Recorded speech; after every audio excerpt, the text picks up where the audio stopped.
The we are the ticking time bomb of pro wrestling podcasts. The podcast that only occasionally goes into pro wrestling. It's Whacked Out Wrestling.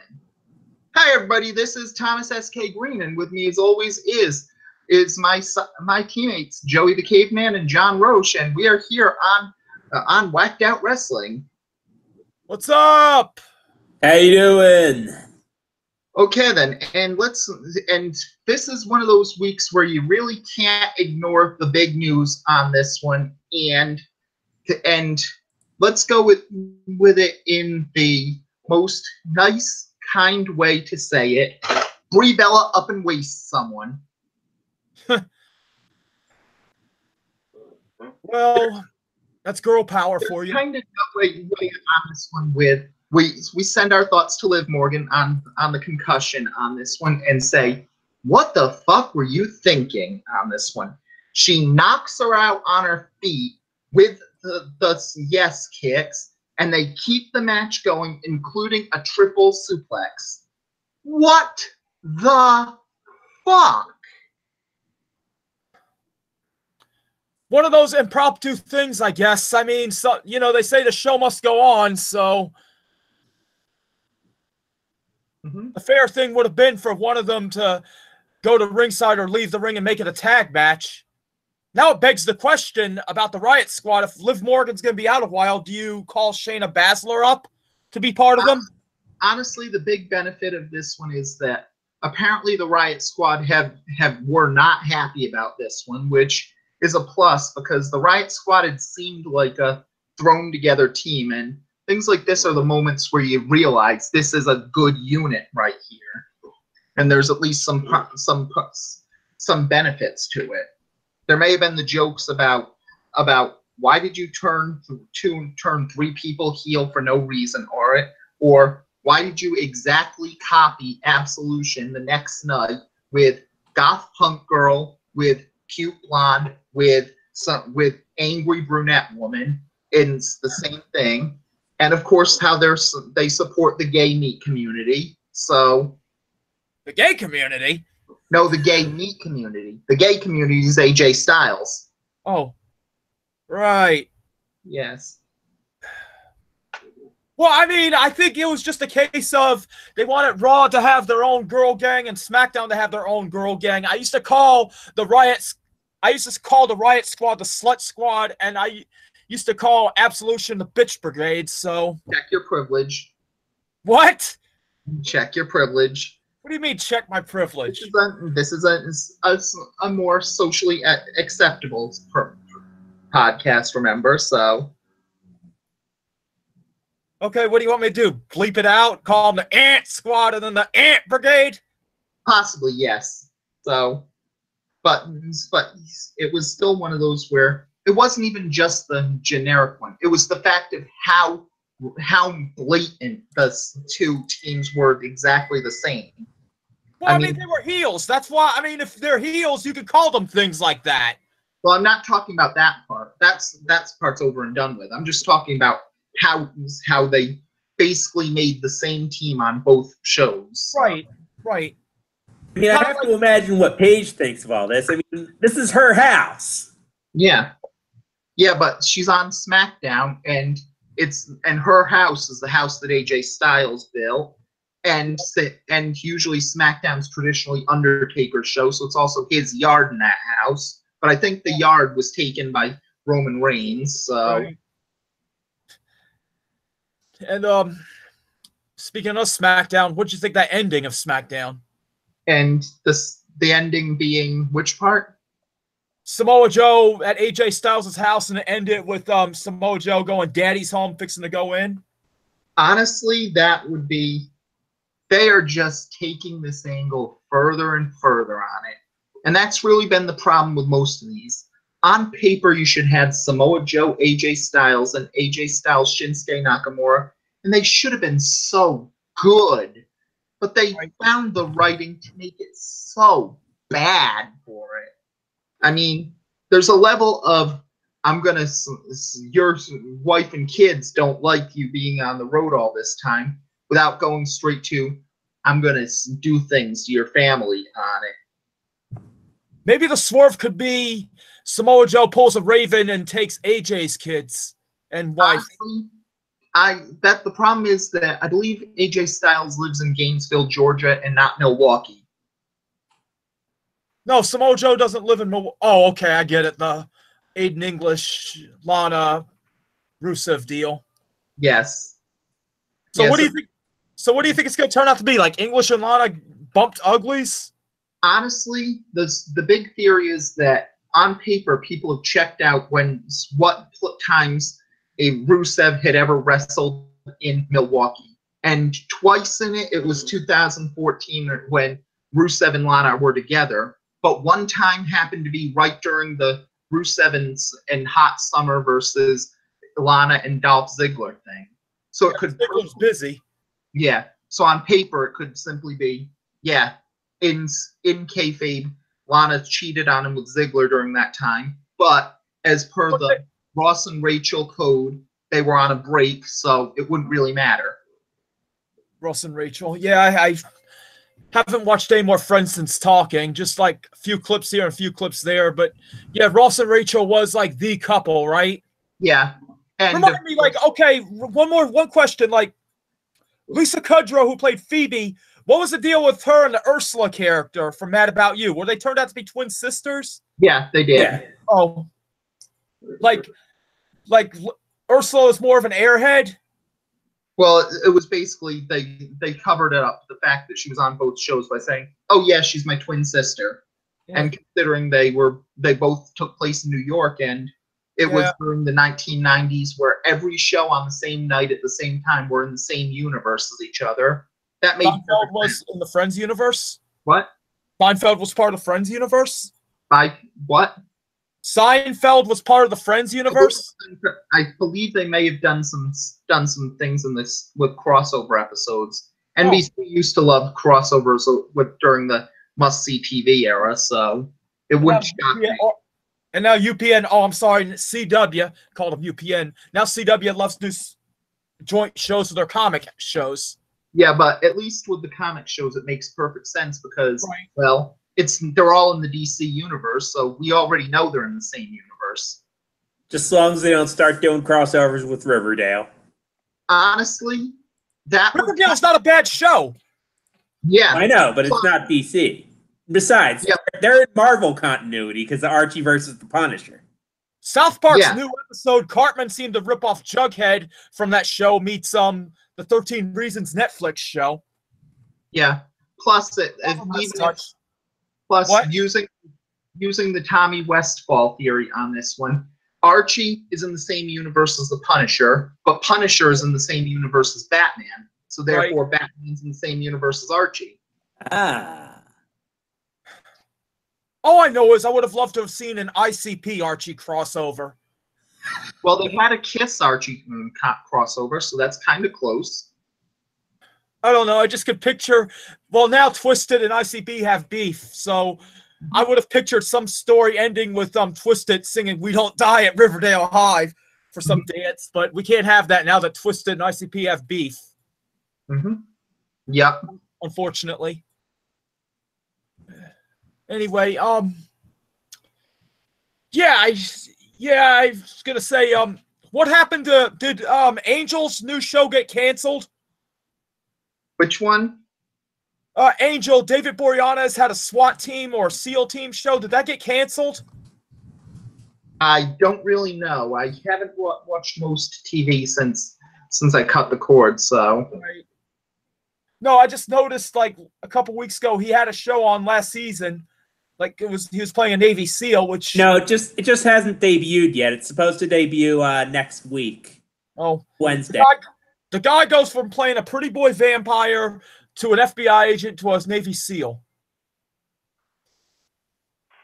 That's kind of that's range for you. Yep. And his father was a weatherman, so. Really? Boreanaz's father was a weatherman? Yeah, he was known as Dave Thomas in Buffalo, New York, and Dave Roberts in Philadelphia. He actually was the main weatherman for WPVI in Philadelphia from 1983 to 2009. Okay, so this is not the same Say- Dave Thomas that was a McKinsey brother or the same Dave Thomas that founded Wendy's. Yeah, and you are saying this as meteorologist on this because that we can have some accents, and it almost sounded like you said his father was a leather man. Yes. Oh, jeez. So, what did you guys see? South Park, the new episode? I did not know. Neither did I, honestly. I just like Fleck. I don't really watch, or like Tom. I don't really watch much TV. I watch bits and pieces now and again. You know, I just talk about things that catch my eye. South Park, if you see the episode, it was a kind of bizarre. It seems like they went back to the old formula, but it was a very weird episode. Well, when in doubt, let me see if it's. Oh wait, I don't have it on DVR. Crud. So I wouldn't be able to help on that. But That's okay. I mean, I know. Just read up on it, or when you get a chance. Hey, guess what I heard? I didn't know this for a few months, but guess what happened? what? Muhammad Hassan came back for an indie show. Oh yeah, for some reason, a lot of wrestlers you never expected to come back have been coming back for indie shows. And Muhammad Hassan, the way he left apparently was really bad for it. So it was kind of shocking that he came back on it. So Yeah, he's actually a vice principal at some school in New York, and he was working the indie show to help a few friends out. yeah, it was that was a weird one that I saw came back on this Now I'm year. imagining like a buddy routine with him as the vice principal and Matt Stryker as a teacher. Mm-hmm. Honestly, why not just go with the whole one? You have Stryker and Michelle McCool, both former teachers in WWE from the same period. Then you have stuff like to go from there. Although that would go into the WWE universe as a high school alternate universe that literally everybody does in fan fiction. If WWE, they already do Camp WWE, which is Adult Salute Your Shorts. If you're going to do a high school WWE show, it might as well be Adult Saved by the Bell, or fuck that, Saved by the Bell meets Night School. Well, honestly, if they were going to do that one, the most obvious one, if you had to do a high school one, would be simple. NXT High. You just have Triple H as the principal. You have all the NXT graduates as people who are either higher in the school or normal on it. Have the NXT people as the students. That could actually be pretty interesting. Back in like 2000 when Teddy Hart was getting with Eric Bischoff and they did Mat Rats, supposedly the half the show was supposedly like a Saved by the Bell ripoff type school comedy. Did that ever surface? I don't know if Mat Rats was Teddy Hart's doing specifically on it, but I think Eric Bischoff ran it and he just signed a lot of good teenage talents, and at that time, top teenage talents would be guys like Teddy Hart, the Hart Dynasty, things like that. So it was just the right age, and it was a Teddy Hart situation. Which was a pretty good idea because we know that Teddy Hart's plans were batshit insane. Teddy Hart, I mean, I don't know. I think Teddy's a misunderstood genius, but he shoots himself in the foot too many times. And I do know that some of the Mat Rats matches did leak onto the internet. I would just like to see the Saved by the Bell wannabe sitcom part of it. It just intrigues me. Yeah, honestly, I don't know on that one because honestly, stuff like that would have been more like less like I could buy it as this one, and more like the plans that Teddy Hart had for H2 wrestling. Yeah, I remember him having plans for MLW, making it H2 wrestling. Hell, I met him at an indie show in 2004 when he was hyping up H2 Wrestling. I thought it would have been fun if it would have got off the ground. I mean, I do remember hearing in a shoot interview some of his plans for Mat Rats. See, I mean, these are ideas that could work. It's just Teddy, just like I said, it just seems like he somehow, in some way or another, shoots himself in the foot. Yeah. I wish the man. Yeah, I wish the man could get one.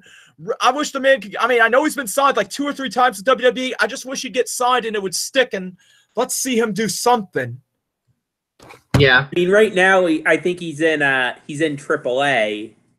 yeah. And I think he had some cup of coffees this year with TNA. So If he had cup of coffees at TNA or / Impact, it was at house shows.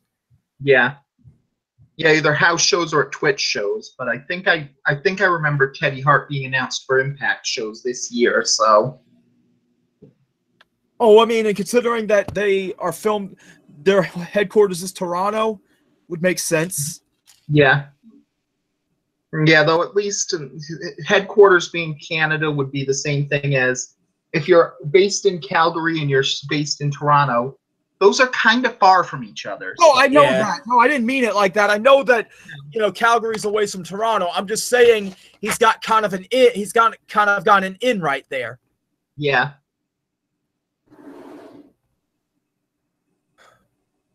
Who owns the Hart?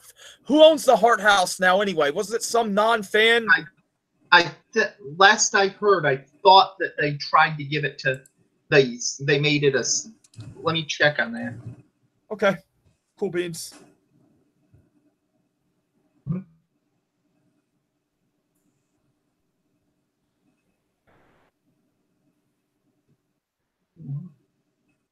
Apparently, it was. Nope, that doesn't look like the same one. There was 2 Hart Houses.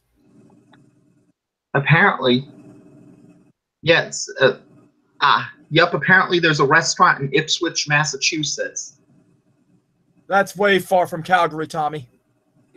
Yeah. It's a bit of a ways, yeah. Yeah, I think that last check is that it was declared a heritage site by the city of Calgary. So Oh, the I'm pretty government. sure. Yeah, so I'm pretty sure no one owns it. Could we consider Lance Storm's Academy the new Hart Dungeon in a sense? I could absolutely see it because basically the Hearts dungeon was basically if you came out of there and you weren't from Canada, you were probably going to get to WWE for it. So You know what amazes me about the Hart Dungeon? All these guys were trained in shoot wrestling. It amazes me how hardly any of these guys ever went to the UWF in Japan and did anything. it was also the fact that they were trained in shoot wrestling, but at the very least, there was always that sense that Stu Hart knew about shoot wrestling, like the old school guys did, and knew it was Right. less. You do it to go into shoot fighting or MMA, and more into you do it so that if some drunk asshole says wrestling's fake and thinks he can try you, you can kick his ass. Right, of course. But I was just stopping and thinking, like, I'm just imagining, like, in some alternate universe, like young Owen, in the middle, young Owen Hart in between his WWF runs as Blue Blazer and young Owen Hart winds up in UWF saying like 89 or 90 doing a few shoot matches. I mean, he had legit skills. Yeah, but It would have been interesting to see him versus, say, Akira Maeda or a very young Masakatsu Funaki. And I know I'm pronouncing that first name wrong. Forgive me. yeah. Well, the problem is that Owen was more of a high flyer on these things, and so thinking of a high flyer doing wrestling, you almost feel like he would have been taken down hard by that. Owen was a top amateur wrestler in Canada. Mhm. So I'm not sure about that. Yeah, but there are some of them, like I know for a little bit, Diana Hart said that David Hart Smith was really well trained in MMA and was trying to become an MMA fighter himself. Right. One, I've heard, Diana Hart, and two, if that was about 10 years ago, and Davey Boy Smith Jr. hasn't done anything of the sort since then. So that can safely be said as bullshit. I don't know if I call it bullshit because Josh Barnett said that if Harry Smith applied himself, he could be a submission grappling world champion. So Well, you Hold could on, probably hold do on, so, bullshit. it seems more likely that he prefers to be a pro wrestler. So That's not bad. yeah, I mean, he's teaming up with Lance Archer in New Japan, doing well for himself. yeah, and he's apparently one of the big names in world of sports. So Right.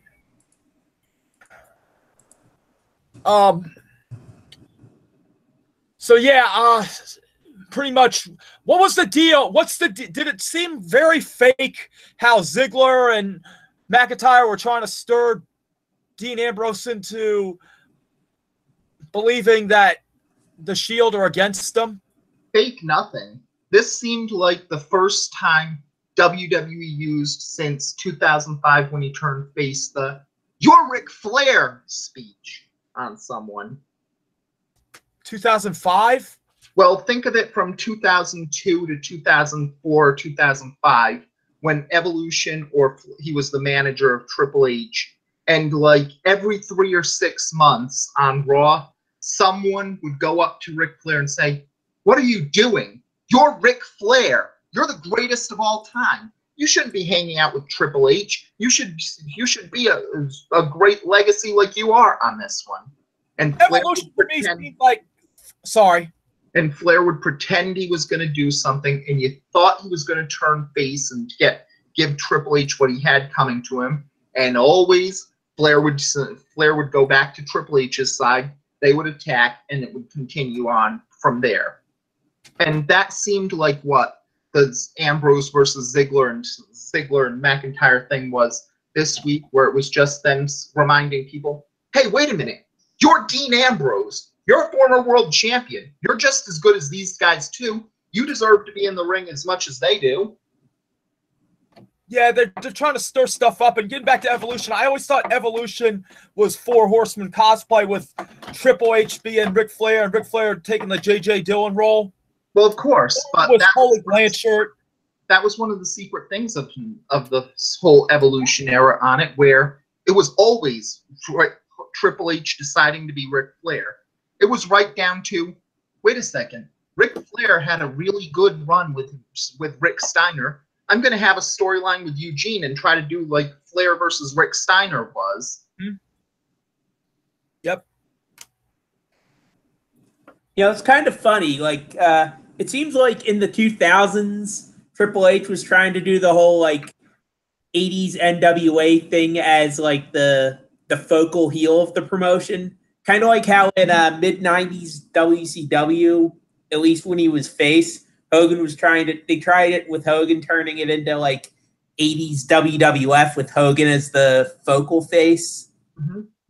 And they see that wasn't working, so they eventually did the NWO. Well, at least there was the difference that with Triple H's run, at least, Triple H's run then may have been terrible, but I'm steadfast that that's the reason we're getting how awesome NXT is right now. Because no mistake. That, no one liked him as a star. No one wanted him at the top of the thing. They wanted the WCW Cruiserweight / X Division / burgeoning indie style, and he was listening all along, and he kept that on and waited, and then when he got his chance in developmental, he realized, these fans still want that style. I'm going to make NXT based around that style and give it to them. And now NXT is awesome. That style never went passe. It's just good we got it. I mean, I wish I had the WWE Network. I'd watch a bunch of NXT, so I can't really say much. Yeah. Yeah, it's definitely that one episode I saw when it was on USA, I thought, hey, this is pretty good. Yeah. And that one episode was one of the weaker episodes, to tell the truth, on it, because the whole show is just awesome on it. It's basically it was what every indie fan from the 2000s wanted. They build around the TNA and Ring of Honor stars on it and the up-and-coming stars for it, and that's your men's division. They build around the Shimmer stars for the women's division. They get the best in the world, and they make some good things on it. If anything, they may have too many good wrestlers because it's handicapping all the up-and-coming Performance Center graduates. So send them to Japan? I mean, they got ties to Noah now, yes? Yeah, but honestly, that would have been if whenever people say, "Oh, New Japan and WWE are gonna start working together in fantasy booking," they always say, "Oh, we're gonna get AJ Styles versus Kenny Omega. We're gonna get Okada versus Roman Reigns." No, we shouldn't. We should get a simple trade-off. The Young Lions in New Japan go to the Performance Center. The people working the Coconut Loop go to be Young Lions in New Japan.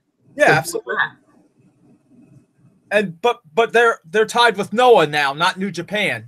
I don't know if it was a full tie with Noah or more that it was basically just Naomichi Marufuji really wanted Kenta to be at his 20th anniversary show, and WWE said, "Sure, we can let him appear there." How was the match? I don't know. I'll have to watch it later if I can find it. Yeah, but since then we haven't heard anything about a Noah WWE appearing. I think it was basically Marufuji really wanted Kenta to be there. WWE together him out. So yep, they came up together and are close friends. So why not? Exactly. And it's not like Hideo Itami's doing much in WWE right now. So if he's not doing much and he's available and he wants to do it, WWE said, "Sure, we'll let you book him for that show." Yeah, it's like I said before. That reminded me of like when Flash Funk went back to ECW to fight Taz and went back to being Too Cold Scorpio. Yeah. Reminded me of that. Though I don't think Kenta has a crack addiction like Scorpio did. I don't know. Where are you, man? Making coffee, so. Oh, you're making coffee? Yeah. Oh. That almost midnight cup of Joe. Yeah.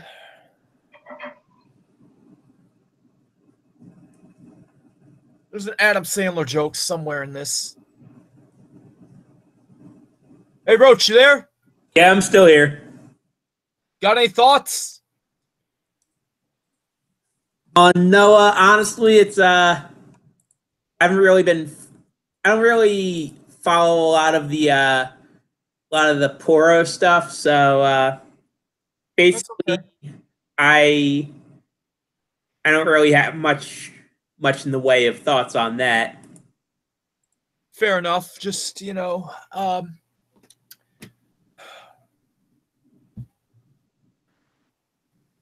I know. There was when it was just me and Tom. There was quite a bit of awkward silence there too, and that was my bad. We're trying to feed you a few more so that we all have stuff to say on this. So, but luckily, me and Joey talk a lot, so it works out there too. So you're just as important to the team as either one of us. Exactly. We need someone who can be a glue guy. Yeah. You were talking about World of Sport earlier. Apparently, some of the on-air personnel they're going to have for that are they're going to have Stu Bennett as commentator / storyline executive. Oh, he was great as commentator in FCW. Yeah, and he's actually pretty good as commentator on Ultimate Beastmaster on the UK feed for it. So, what the fuck is Ultimate Beastmaster? It's Netflix's ripoff of Ninja Warrior. To me, when I hear Ultimate Beastmaster, I'm thinking Mark Singer was trying to make a comeback. Yeah. Unfortunately, no, that wasn't. Well, they did a remake of Kickboxer with Jean-Claude Van Damme as the mentor figure. Mm-hmm. Incidentally, CM Punk is also the U.S. host of the show, so there's multiple wrestlers there too. So Punker's doing that now. Yep. I was wondering what he was gonna do. Two chicks at the same time, man. Fucking egg. Oh, he's got AJ Lee. Who'd the second chick be? Who knows? But the type of chicks who double up on Punk would probably be anyone. So. Yeah. AJ Lee's kind of a cute little minx. I mean, I'm happy for him. Mm-hmm. You know. Yep.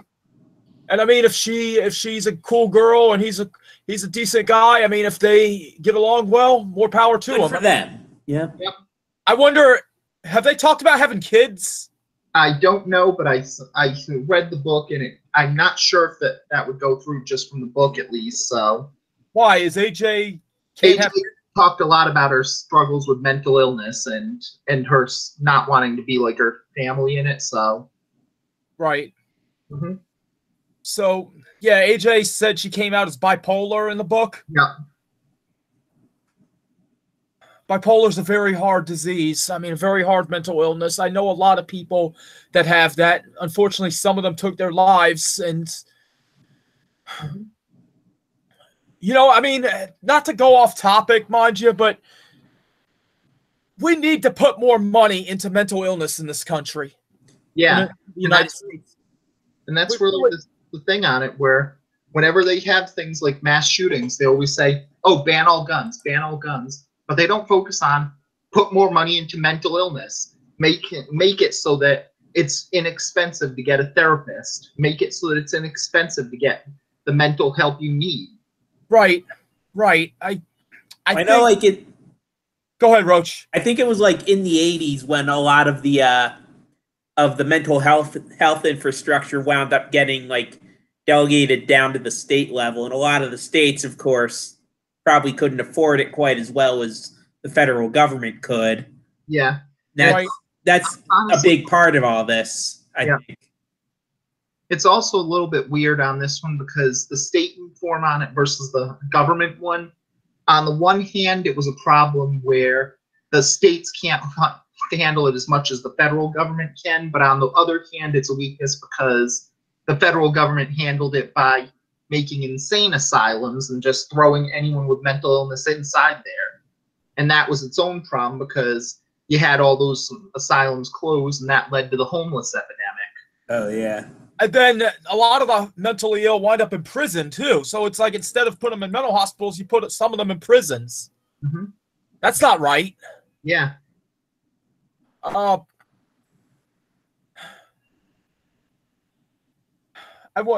think there has to be something that happens. I mean, when it comes to homeless and when it comes to mentally ill, there has to be some kind of checks and balances coming.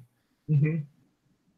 Yeah, especially because more and more people are finding that there's problems on it every day, and you need to be able to help as many people as possible. Absolutely. Mm-hmm.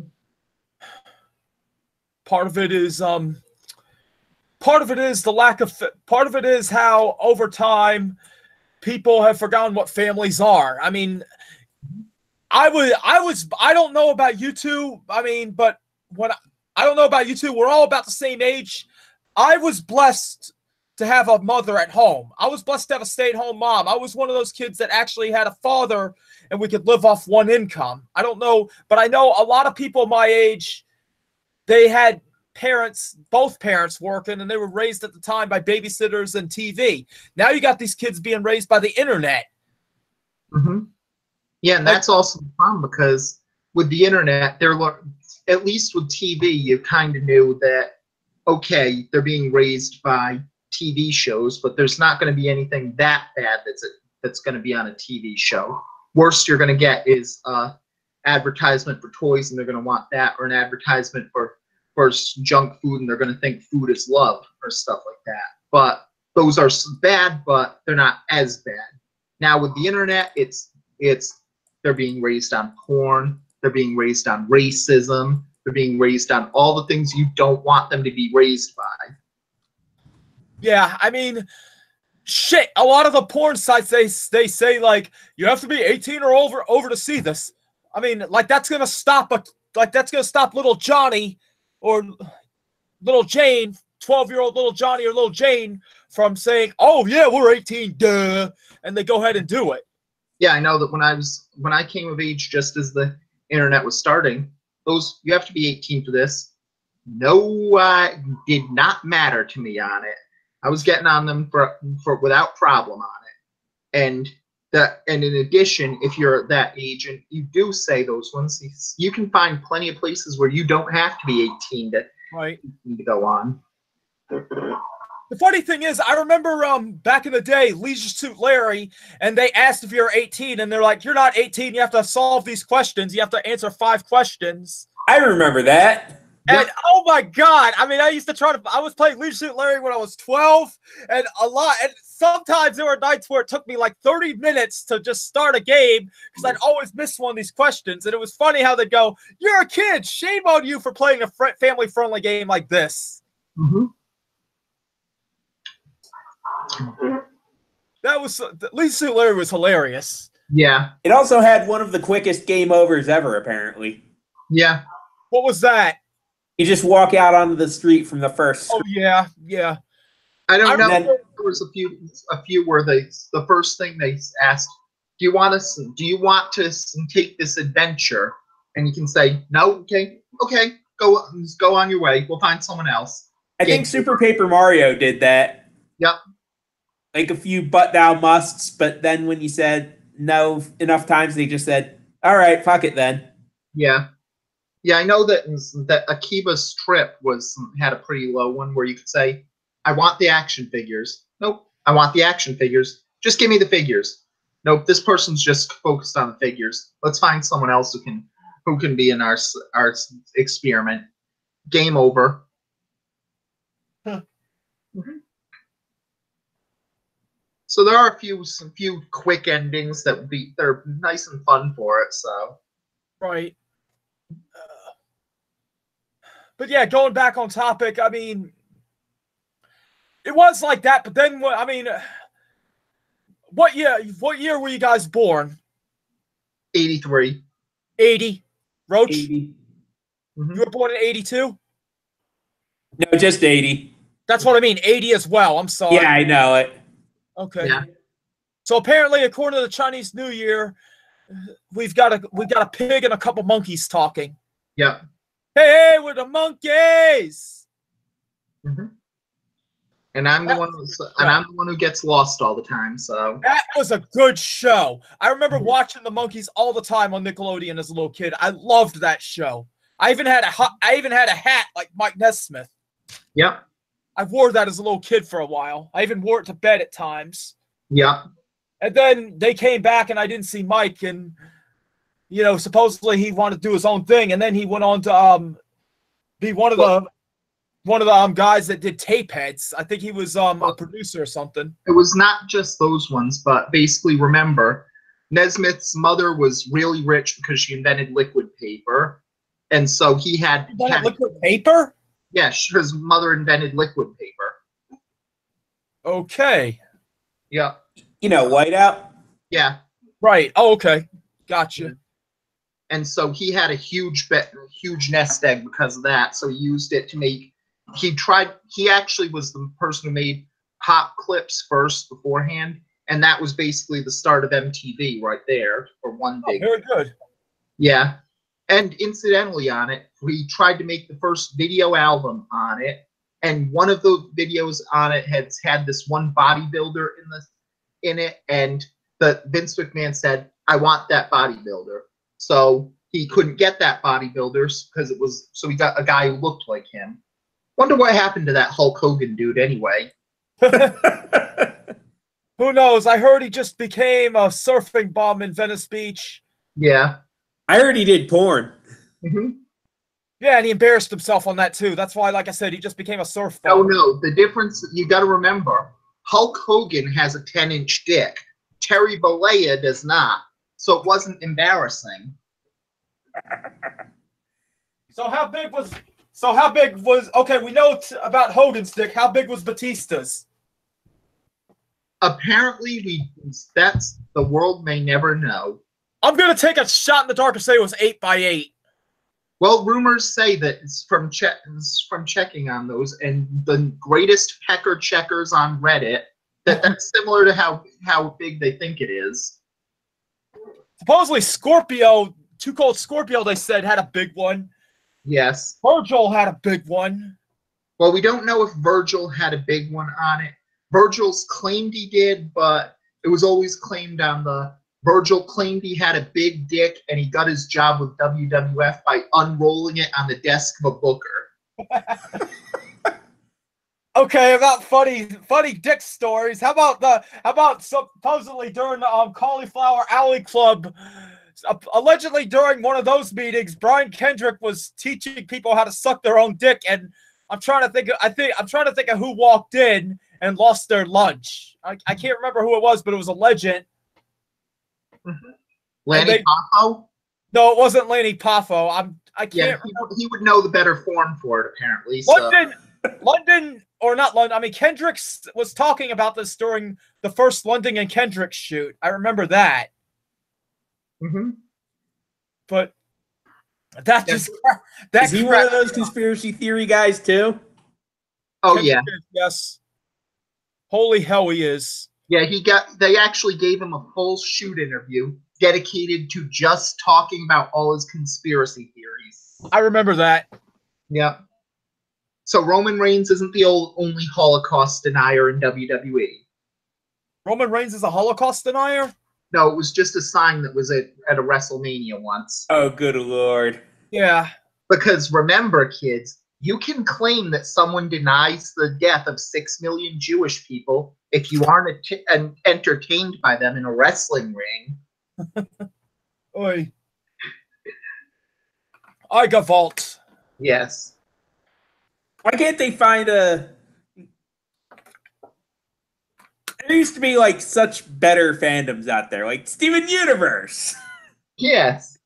Yes, because if there are some people watching this country, they will look and they will realize people are so dedicated to a series about lesbian space rocks. They tried to bully someone to suicide for not drawing them as big as normally. Not even small, but not as big as they wanted to. How obscene is that? Mm-hmm. And that's really the big problem on the greater internet fuckwad theory. The more anonymous you are, the more separate you are, the more insane you are, the more of a fuckwad you become. And we're seeing that with fandoms right now, in the point where every fandom has too many fuckwads in it. And okay, let's try this theory out. What fandom has the most fuckwads in it? Most fuckwads in it? Yes, sir. That is a tough one. Yeah. Yeah, there's a lot of properly watery in. I mean, there's Steven Universe, there's Voltron. Hold on, let me check on this one. I know there was a study on this one on the internet beforehand. You gotta be shitting me, really? Well, a tournament at least. Holy hell. Rule 34 much? I think it was probably... Well, that's the point of it. Not those ones, so. Oh, okay. So let's see now. Let's see what this tournament... Okay, then. I have the full tournament up here to get it. I'm just waiting for it to load. Okay. I want to hear this.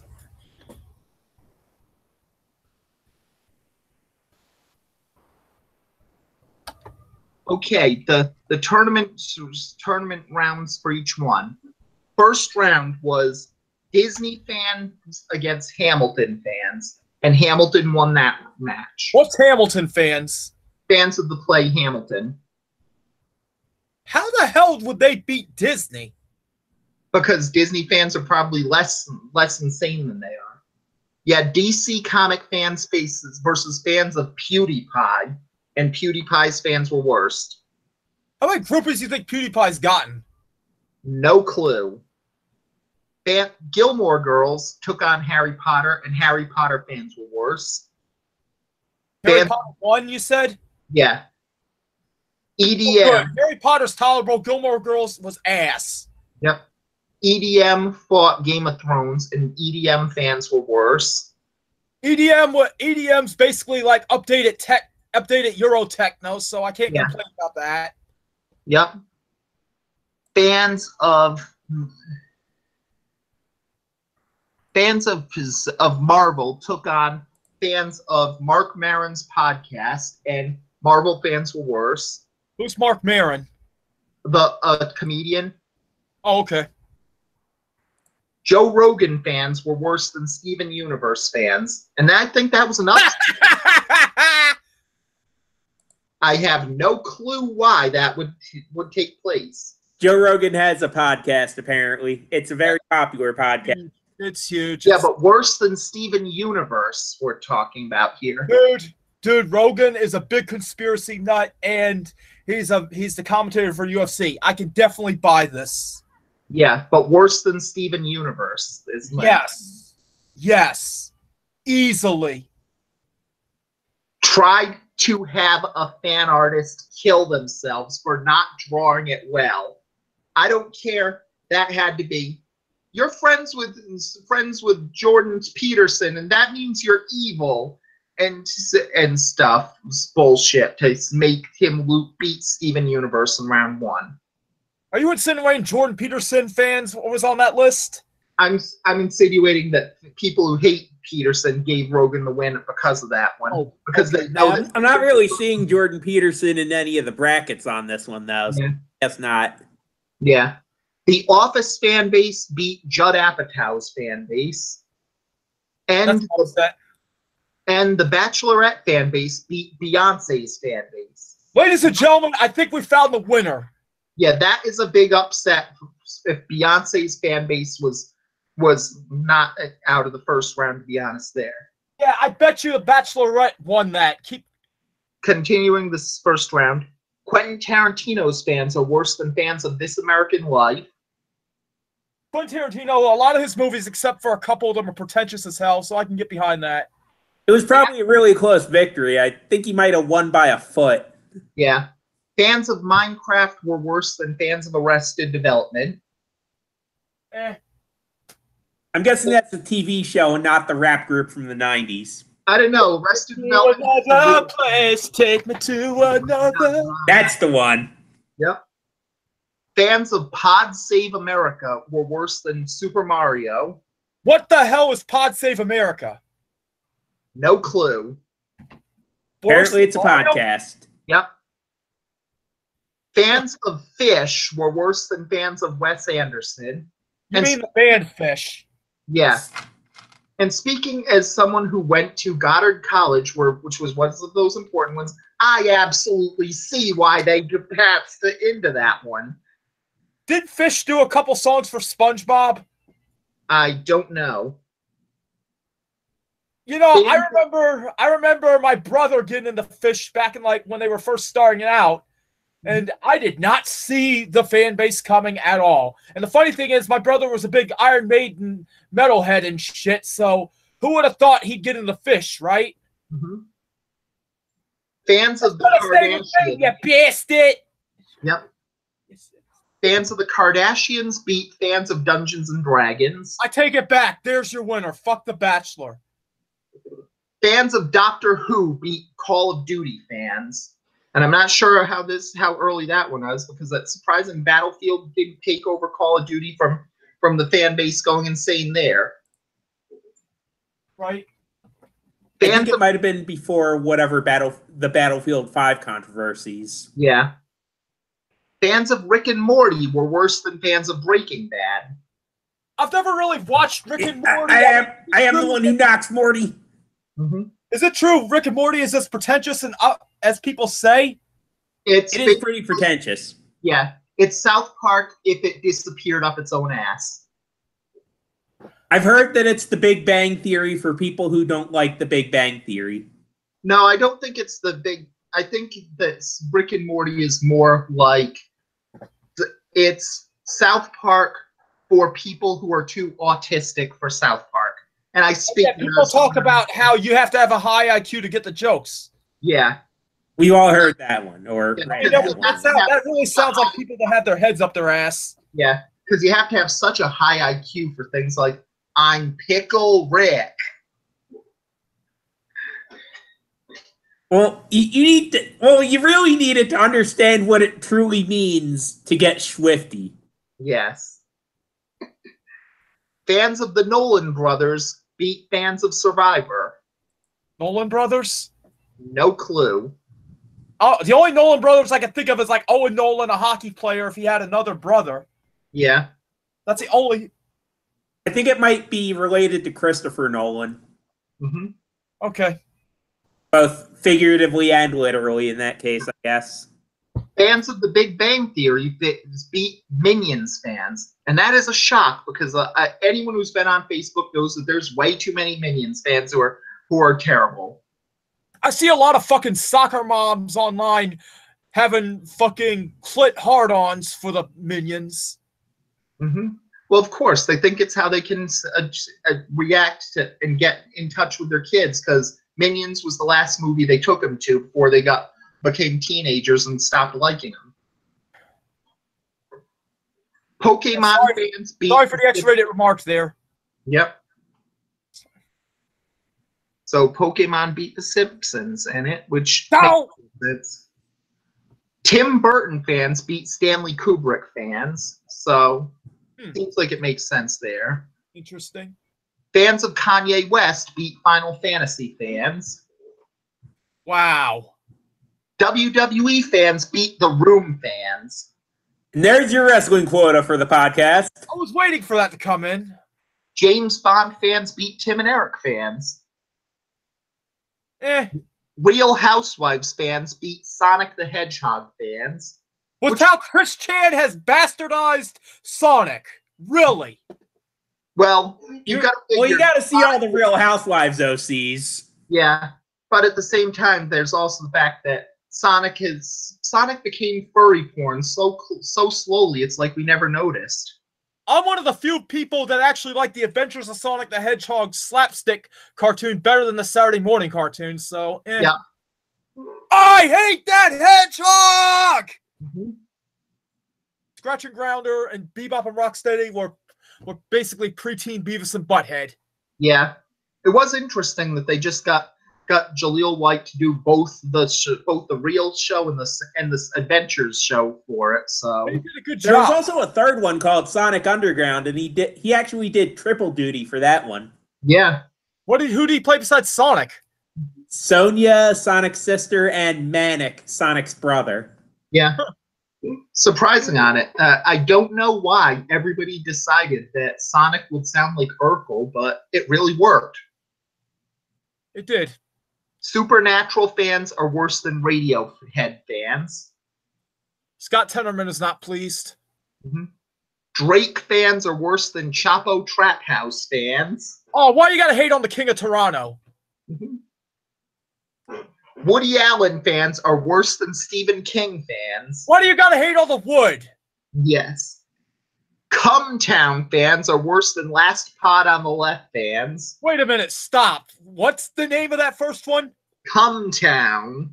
Another podcast, apparently. Yes. What is Cumtown? I'm scared to ask. Apparently a podcast, so. Let me guess, it's a podcast about porn. I'll have to check. I think it might be a political one. Yeah. Called Cumtown, really, Roach? Yeah. Well, maybe not maybe not just political, but yeah. In this day and age, we basically everything goes back to politics, and leave it at that. Moving on. Yep. Is Wally George or Morton Downey Jr. still alive? Because the world needs them right Morton now. Downey Jr.'s dead, so. What? Robert Downey Jr. is still alive, at least. Oh, Morton Downey Jr. Is he still alive? I know. Yeah. Chris Hardwick fans are worse than Broad City fans. What'd you say about Morton Downey Jr.? I'm sorry. He died, so. Oh, fuck. Okay. What was the last one? South Broad City, what? Chris Hardwick fans are worse than Broad City fans. You know something? Broad City's actually underrated. Yeah. I have to agree. Yeah. The Americans fans, Elon Musk fans are worse than them. Whatever. Smosh fans are worse than Star Trek fans. What's the first one? Smosh. What's Mosh? Smosh is... Smosh. Yeah. Gotcha. Okay. Fortnite is worse than Shonda Rhimes fans. Is Shonda Rhimes Busta's sister? I don't believe she is. And Lord of the Rings fans are worse than Parks and Rec fans. One ring to rule them all. Yep. I like Lords of the Rhymes, the rap group that was like that did a tribute to Lords of the Rings. I wonder what happened to them. Yeah. You know, with the Big Bang Theory, you know, I'm surprised the Lords of the Rhymes did not make a special appearance on Big Bang Theory. Yeah. Or doing something on Adult Swim. If they're still around, they could get over big on Adult Swim. Mm-hmm. Where are you, Lords of the Rhymes? The You world. can do a crossover with DJ Danger Mouse and MF Doom at least. Yeah. Right. Are they still alive? So.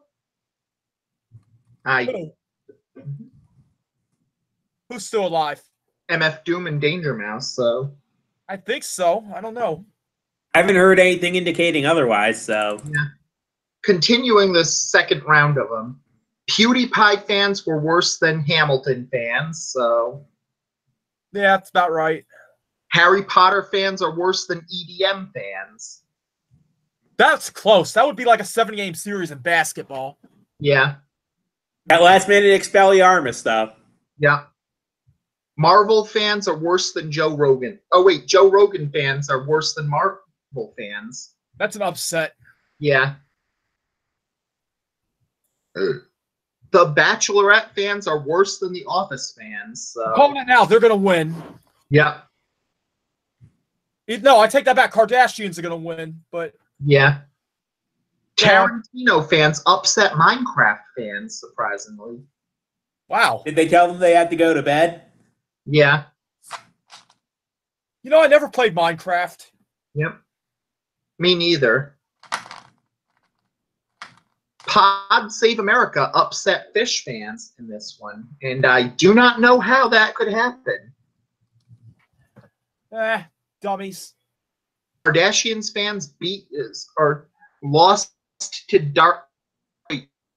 Kardashians beat Doctor Who. Say that again? Kardashians beat Doctor Who. So. Yeah, that'd be about 5 games. Okay.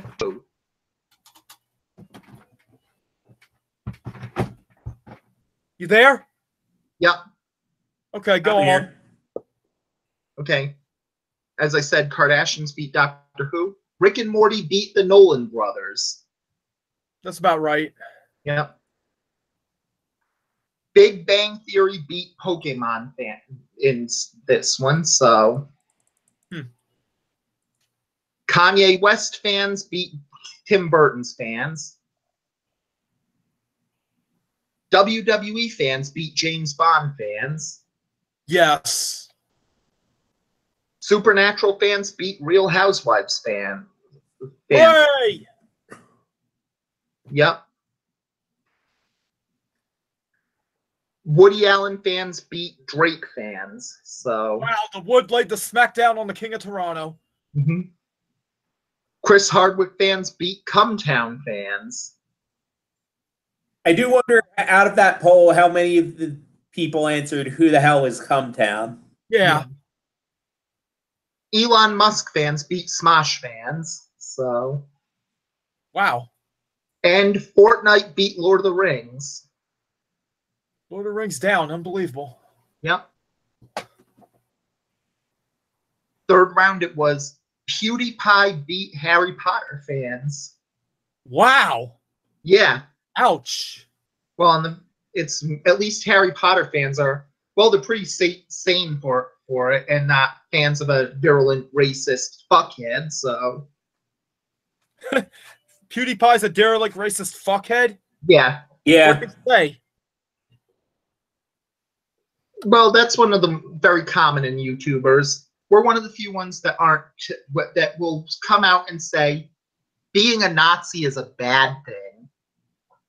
Is PewDiePie a Nazi? I think anyone who's pretty much left of Joseph Stalin is considered a Nazi. So. Okay. Wait, left of Stalin? Yeah, or right of Stalin. Yeah, because I was gonna say. Yeah. Okay. Joe Rogan fans beat Bachelorette fans. That's an upset. That's a big upset. Like the thing with the back to the PewDiePie thing, I think the Nazi thing might have something to do with like he was doing some stuff on Fiverr and he had these guys like put up like as a joke anti-Semitic messages. Mm-hmm. What is told them to Fiverr? subscribe to Keemstar. Fiverr is basically a site where for $5 you can ask people, "I'll do this for $5 for you." Really? Yes. So someone will put up doing something for $5. Yeah. And then you respond, "I'll do it." Yeah. They have terms and conditions, I'm sure. Yeah. How would you fit? Okay, how would it work? I mean, how would it work that you would know that you got the $5? Can you make a living doing this? I'm not sure how much of a living you can make, but you can probably get at least $5. So What kind of things does they ask you to do? whatever they ask.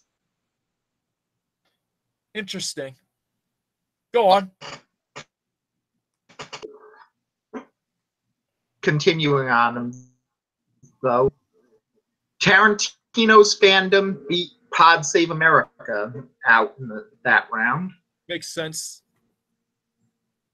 Rick and Morty upsets the Kardashians. So Holy shit.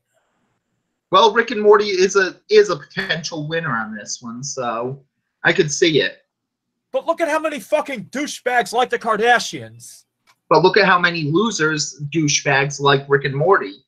Yeah, and I'm pretty sure the Kardashians never caused a bunch of their fans to run riot on a McDonald's demanding Szechuan sauce. So that by itself probably that one is something into the Final Four.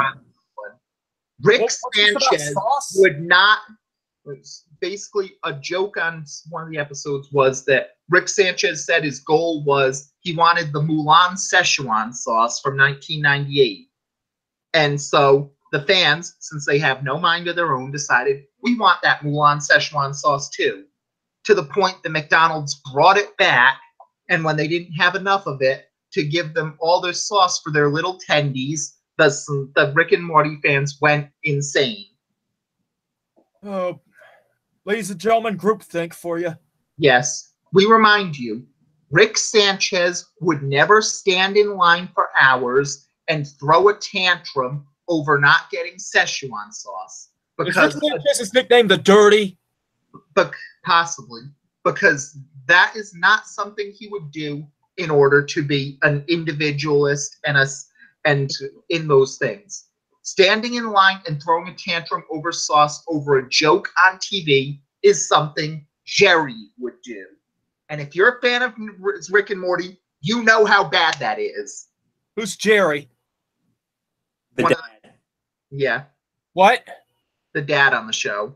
Oh, okay. Like I said, I don't watch the show. I watch. And the funniest thing about the Szechuan sauce thing is like it was the whole thing with it is that it's like it's meant to show just how like Rick just doesn't give a fuck. Like the idea that the whole thing was that he was driven by it, and in the episode where he makes this reveal, he basically brought down the entire Galactic Federation and a secret society made up of his alternate selves from parallel dimensions, which he hated because he's so much of an individual that he won't even join a society made up of himself. Well, I mean, that's sauce. Can't you get that sauce at like all sorts of Chinese food places? You can get similar on it, but they wanted the Mulan sauce. Oh, because they're a bunch of OCD fuckheads. Yes. Which I can't say it on those ones. I will admit I added Szechuan sauce to my chili recipe on it for a little bit, or one of my menu recipes for it. So I can't be. Alabama man needs to fight Rick and Morty. Alabama man. Yes. Alabama man won't put up with that bullshit. Mm-hmm. Continuing on these ones. Big Bang Theory fans are apparently worse than Kanye fans. That's an upset. Surprisingly, on this one, WWE met their match by going up against Supernatural fans. So that was a pretty good one for them. So Supernatural beat WWE. Yeah. They should have really, they should have really said indie wrestling fans too. Well, I think that it's weird because there's either way they wouldn't have beaten Supernatural fans on it because Supernatural fans are fucked up. That show's been around since what, 2005, and One of the motherfucking, what's crazy is one of the motherfuckers that is on Supernatural, he looks just like Richard Tyson, who played Buddy Revell in 3 O'Clock High. It ain't the same guy, but he looks like him a lot. Yeah. And that's really the thing. It's been on TV for 14 years solely because of people who want gay incest between two brothers, even though the brothers say that, and the brothers have said on the show in character, dude, you're sick. You want to see us bang each other? You are sick. And they say, nope, screw you. We're still doing it. What, they broke the fourth wall and said that? They basically had on the show, they were looking at fan fiction of themselves, and they said, do they want to see us together? And we said, yeah. They know that we're brothers, right? Yeah. What the fuck? And they went with it anyway? Yeah. Never underestimate the point of two pretty people. What did they do? I mean, did they have like did they have something on them or that would kill them or something? Did they have like some skeleton in their closet to possess them to do that? Again, shippers. That we can pretty much say the biggest fuckwads in all of fandom are shippers. There's shippers in everything though, but including once again Steven Universe. Yes. The first time I ever heard of a shipper was those fangirls that made a Tiny Toons episode. Yeah. Well, even the shippers, fangirls making the Tiny Toons episode, they didn't really have that much shipping there anyway, so. Baby Plucky for the win. Yeah. Well, I will admit that I did like the Baby Plucky X Baby Buster fanfic. Baby Buster's penis go down the hole. Oh, good lord. I used to fall down laughing at the Baby Plucky episodes. I think they only made 2 of them. The golf one and the elevator one. I know he had a few special appearances on Animaniacs, but oh my god, every time those episodes come on, I would fall down laughing. Yes. Elevator go up. Elevator go down. I want to push the button.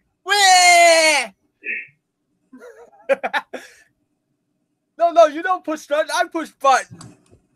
Mm-hmm. You know what? Okay, next time I find myself in the city and I'm having to go in an elevator, I am so going to do that. I don't give a fuck if I get thrown out of a goddamn office building. I'm going to do that. Yes. Continuing on these ones, Woody Allen fans were worse than Chris Hardwick fans. The Woods laying the smackdown on everyone's candy ass. Yep. And instead of, if you smell what the Rock is cooking, it's, if you feel what the wood is stroking. Mm-hmm. Elon Musk fans are worse than Fortnite fans, and that has to be an upset there, so. I always get Fortnite. Well, you've heard what's been going on with Elon Musk, right? Yeah, but worse than Fortnite? I get Fortnite confused with the group Fort Minor. I'm pretty sure most Fortnite fans wouldn't get sued after calling a diver a pedophile. Yeah, that was fucked. Considering Fortnite fans, I don't know about that. Okay, they wouldn't be investigated by the SEC. Yeah, they would be. That is more likely. So, Elon Musk bitch slapped for that comment. Yeah. PewDiePie. Braun Strowman should come to the building and overturn it or some shit. Braun Strowman was basically Ogre from Revenge of the Nerds. Do you buy that? Honestly, I don't know if he is that one, but I could see it simply because Braun is strong, he's powerful, but if you notice, he can make friends pretty easily and isn't that much of a force of nature. I mean, Ogre becomes friends with you, so. Well, Ogre did a face turn in part 2, so. Yeah. Continuing on the 4th round of it, PewDiePie fans are worse than Joe Rogan's fans. Oh, man. Rick and Morty fans are worse than Tarantino fans. Okay. The Big Bang Theory fans are worse than Supernatural fans. God, who would have seen Big Bang Theory going this far? Mostly because it's nerds, and nerds think that Big Bang Theory is the Amos and Andy of nerddom. Minstrel shows shit? Yeah. Pretty much. Yeah, you know, I mean, the only reason why that show is going on so long is because people fantasize like about Kaylee Cuoco. Yeah. I mean, let's be realistic. That's why they do it, because we can't have a nerd show without a pretty girl, and then seems like a lot of the nerds vicariously live their fantasies through Leonard porking Penny. Mm-hmm. And you know what? I mean, well, they had to figure something, because when did G4 end? Because all those motherfuckers fantasizing about Leonard and Penny probably were fantasizing about Morgan Webb before that. And what's Morgan Webb doing now? She's boinking some motherfucker that's a big wig in Microsoft, I think. Yeah. But honestly, it's worse on those ones, because a real nerd wouldn't be that excited by Kaylee Cuoco on this one. Why would they be excited by someone who you could argue ruined Charmed? How did she ruin Charmed? How did Kaylee Cuoco ruin Charmed? Replacement for the final season. And replacement for final season is usually code for shark jumped. Well, Ted McGinley replaced David Garrison in Married to Children. It still got going for a few more years. Yeah, but Ted McGinley's also considered the patron saint of jumping the shark. So Married to Children actually got better, though, with them. Mm-hmm. So, exception to the rule? Yep. Woody Allen fans lost to Elon Musk fans. So. No! Mm-hmm. The final four was Rick and Morty fans beat PewDiePie fans. I'll be a son of a bitch. And Elon Musk fans beat Big Bang Theory fans. I'll be a son of a bitch again. Mm-hmm. And then it was the finals for it, and in the end, Elon Musk was worse than Rick and Morty fans. We're all bitches now. Yeah. It's probably that comment that made him win that. Yeah. Though that's weird, because, again, Steven Universe doesn't make it out of the first round, and Rick and Morty doesn't win it all. There's a lot of what the hell there. Yeah. To be honest, I'm kind of shocked Woody Allen got as far as he did. Well, never underestimate the power of pedophiles, so. Yeah, true. I guess. Mm-hmm. WOD, I thought, would have gotten to the Final Four. I really thought that. Well, honestly, that's the problem, because if you think about it, only wrestling fans know how toxic wrestling fans are. And that's a positive for it, because wrestling fans know that we're toxic sons of bitches for it, but to most of the people outside of wrestling, they don't really notice how bad it is. Well, are wrestling fans, are we really that much worse than comic book fans? Stop and think about this for a moment. Are we that much worse than anime fans? Stop and think about that, too. Well, at the very least, if you use those arguments on it, consider the fact that for comic book fans, the worst on it is that pretty much every popular comic book character is going to have a comic book of their own.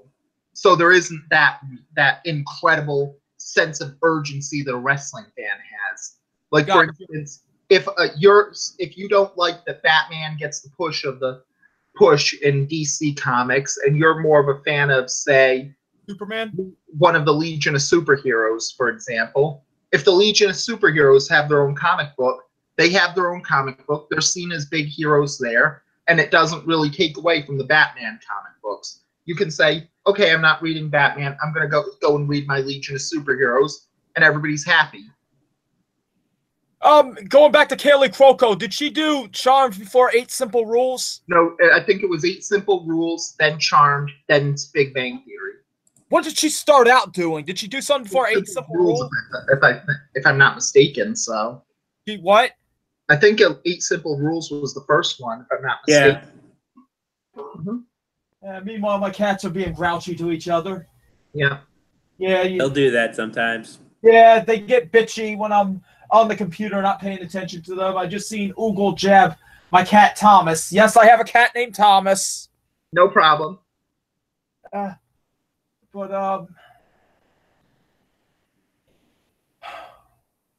just thinking,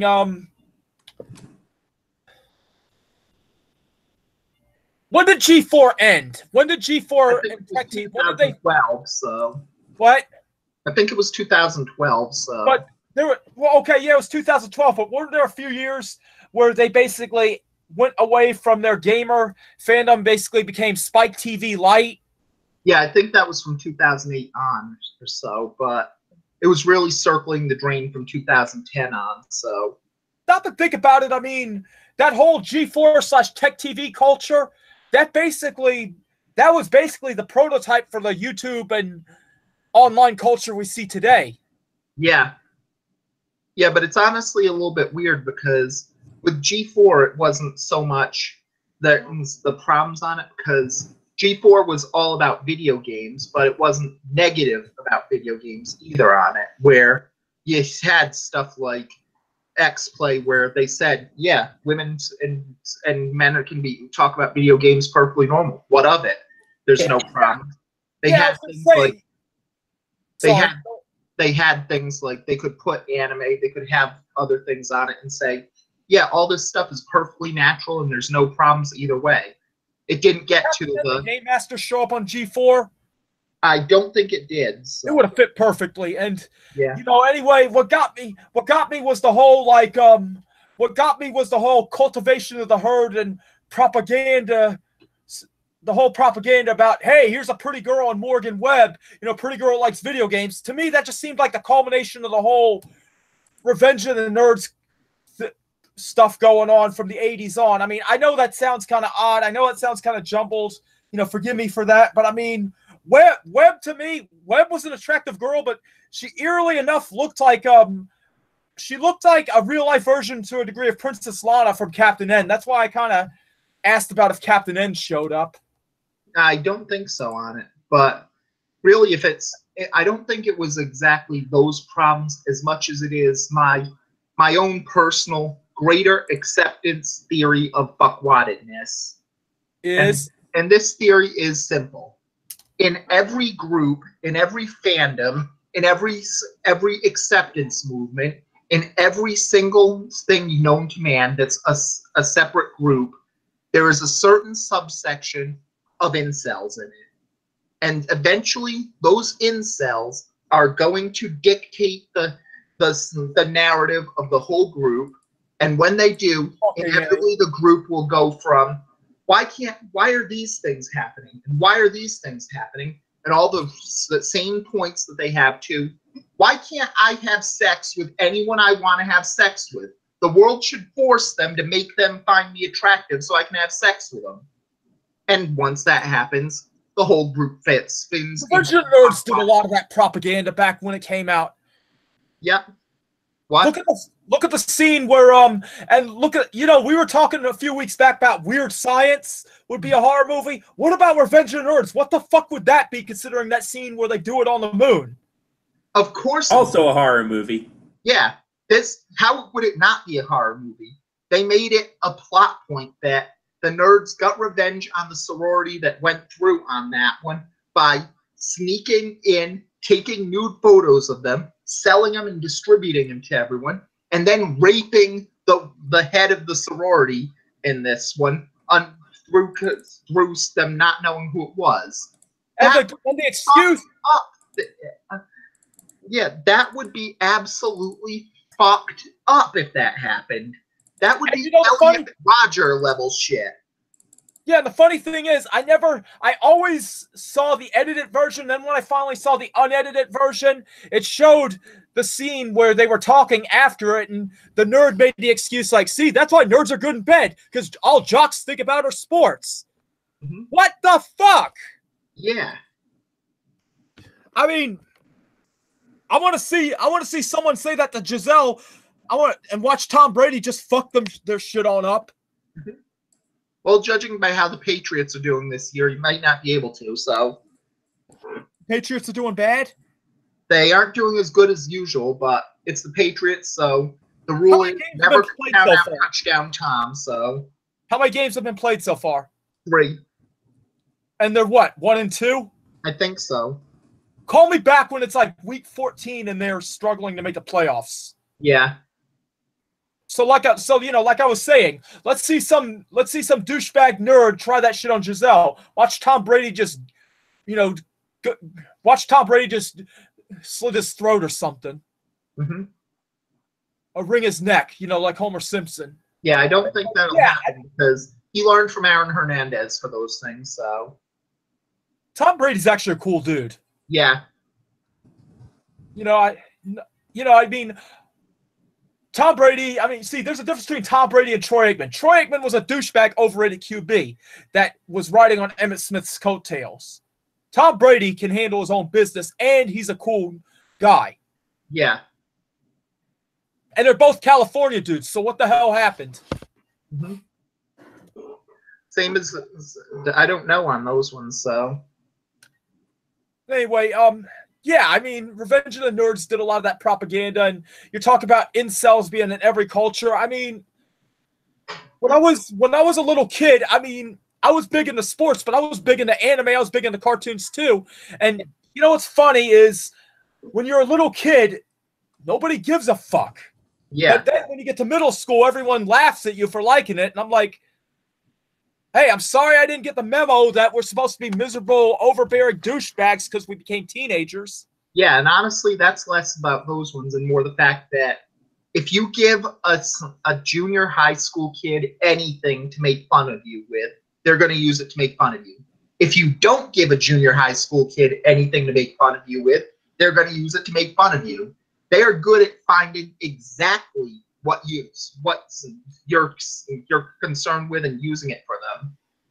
Well, considering the events that we saw in the real world today, have we really evolved past high school? Not really, no.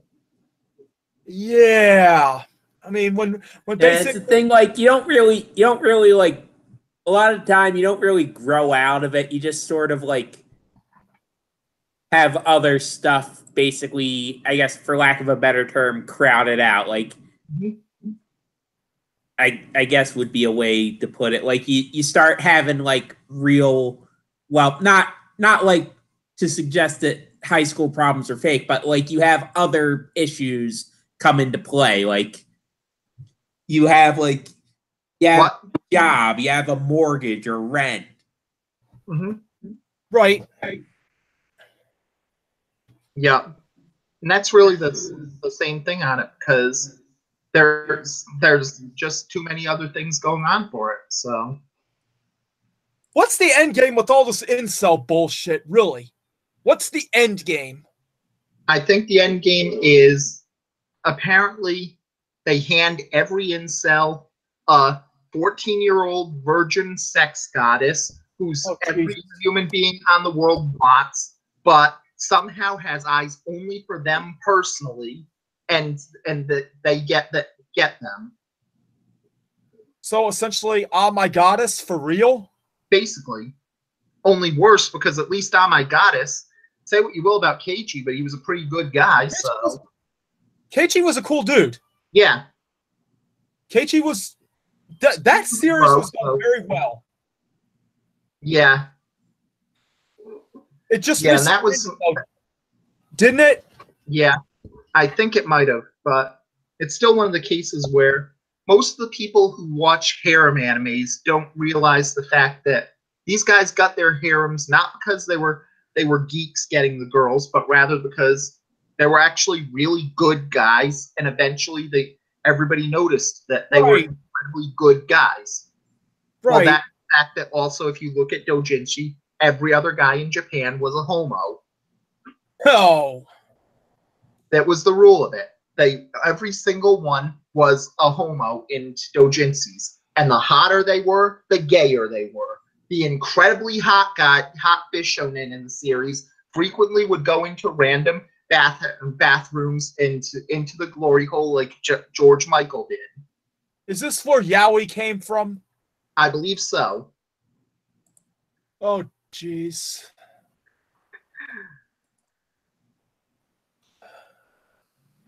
I never understood that. I mean, I never understood. Well, let me take that back. You can understand it to a degree, but it just makes you look and just be like, just what the fuck? Well, being fair, it makes perfect sense. I mean, if guys want to see two girls with each other, wouldn't two girls want to see two guys with each other?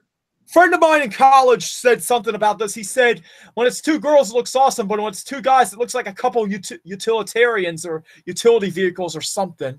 Yeah, but if you think of it that way, it makes perfect sense. So how so? Simple. If it's right for one gender to want to see two people of the other gender together, it's right for the other gender too. So I never cared about either way. I mean, I never want to see two men together. I never really gave a fuck about seeing two women together. So whatever. Yeah. Hey. But no, I mean, I don't know. I mean, like I said, I don't understand. I mean, I've been kind of on downtime researching all these incel forums on Reddit or the big incel forum, like Incel Me. I've been researching them in my downtime, and I mean, just trying to understand them. But there are a lot of people, they are just completely negative and depressing, like on a different level. I've heard of like this thing called the black pill. Yes, I've heard of that too. That's oh dear. Yeah, oh dear is right. Black pill basically is a nihilistic view. They basically call the red pill a bunch of cucks because because in the end they're still trying to get women, and the black pill crew, Roach, correct me if I'm wrong, but the black pill crew pretty much says that everything sucks, nothing's gonna get better. I've also read about the term being used by like conspiracy theorists in general who again like fall into the whole everything sucks, nothing's gonna get better thing. Yeah. What, you think the CIA's involved in all this? No, I'm just saying that like it's apparently a term used in like by some supposedly by some conspiracy theorists who have basically, I guess, resigned themselves to the fact that like the Illuminati and the lizard people are controlling everything and there's nothing they can do about it. Yeah. I can make a case for and I can make a case against the Illuminati existing. So, well, honestly, I think the Illuminati solely because of the fact that when you think of some people who, how the hell do they have a career? Then eventually it goes to it. Okay, give me a name of someone you think Illuminati. Lena Dunham. Overrated, pretentious bitch. Yeah, but why does she have a career on this one? Even past, she probably sucked off the guy on HBO. Well, even past that one, if you figure, there's always a place for someone to be doing a millennial show on this one for it. The very second that she admitted she molested her sister in her book, the second that went to her book deal on it, her career should have been over. Right, I agree 100%. Yeah, the very fact she still has a career after that is proof the Illuminati exists. Well, if the Illuminati exists, I have a theory about them. About me personally. I won't say it now, but I have an interesting one. I think I told you typing this. Tommy, did I tell you back then my theory? I don't think so. And even if you did, it's new to them. So remember, if we didn't hear it, then you can say it again. If we did hear it, it's new to the 7 listeners. I'll go into it another day. Now's not the time, but yeah. I have kind of an interesting theory when it comes to myself. So stay tuned. Maybe I'll talk about it. Maybe I won't. Yeah. In an episode coming up. But yeah, Lena Dunham should not have had a career at all. Like, what was girls trying to be originally? Like a 2000s version of Clueless, and then they just became hipsters? I don't know off the top of my head. I never actually saw it, but at the very least, it's also the example of how eventually everything will eat itself for it, because It started out as a show of hipsters trying to be a 2000s friends and stuff like that. And then people realized, hey, wait a minute. You're a group of 20s of people in your mid-20s living in Brooklyn, and somehow you don't know any people of color. Wait a minute. Wasn't there like a couple that were of different color? I don't believe so. Or if they did, it was after people complained about it. You know, I mean, yeah, that show Girls came out in what year did it come out? 2004? 2012, I think, so. Oh, that late? Yeah. What the hell was I thinking came out in 04 then? No, I mean, all I know is, you know, when I was up at university, I was up at Florida State from like 2001 to like 2004, and oh my God, there were so many fucking douchebag hipsters. Mm-hmm. Yeah. I mean, I'm surprised I mean, there are a lot of cool people. Don't get me wrong. There were a lot of cool people, but eerily enough, I was one of those guys that got along better with their professors than the students. So I was kind of an anomaly. Yeah. Same here. What? Same here. Yeah, so a lot of my professors were like, you know, I see potential in you. You just got to quit. You know, you just got to quit being odd. Or like, this was back when I used to paint my nails. I painted my nails black for a while. They said, you know, stop painting your nails. Yeah. You know, I'm almost 40, but I don't give a fuck. I sometimes think about starting to paint them again. Because why not? Yeah. Life's too short to not please yourself, so. What? The one thing to learn is that you can't please everybody, so please yourself. So yeah, you're right there. But I mean, my God, there were so many fucking douchebag hipsters at Florida State. I mean, there are a few guys that were cool, but I just remember when I was up there, I was always trying to look for friends, and a lot of people would say, you know, you're just a suit. There's this one guy, I forget his name, but he was saying, he called me pretty much a pseudo-philosopher that just feels sorry for himself. Mm-hmm. I So mean, pretty much every single college kid. And you know what? I mean, I'm surprised. You know, looking back, I should have just punched him out right there. Yeah. I should have said, you're done, bitch, and just knocked him out and threw him through the goddamn window of the dorm. Yeah. Then we might not be having this conversation right now. Yeah, I'd probably be in prison. You're right. I'd probably be in prison. You know, maybe I'd be out. Depends on if the guy died. Mm-hmm.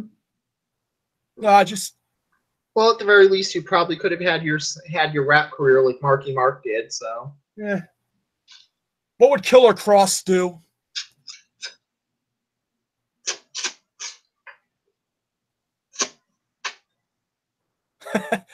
What was that about?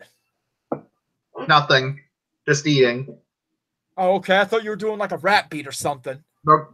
Okay. What you eating? Ramen. What kind of ramen? I made it with my regular ramen without the sauce packet they give you, and replacing it with po broth, curry powder, and a Japanese spice powder. Can I make a suggestion? What? I mean, how much does ramen cost you? Not about 50. I know that regular noodles are cheaper. You know what you should do? You should do that. I mean, ramen's got a lot of sodium in them. Yeah, that's why regular noodles don't. Pack it in.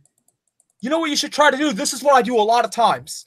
I will boil some noodles for myself. I will boil a box of noodles, and I will mix in olive oil, hot peppers, oregano, Italian seasoning, onion.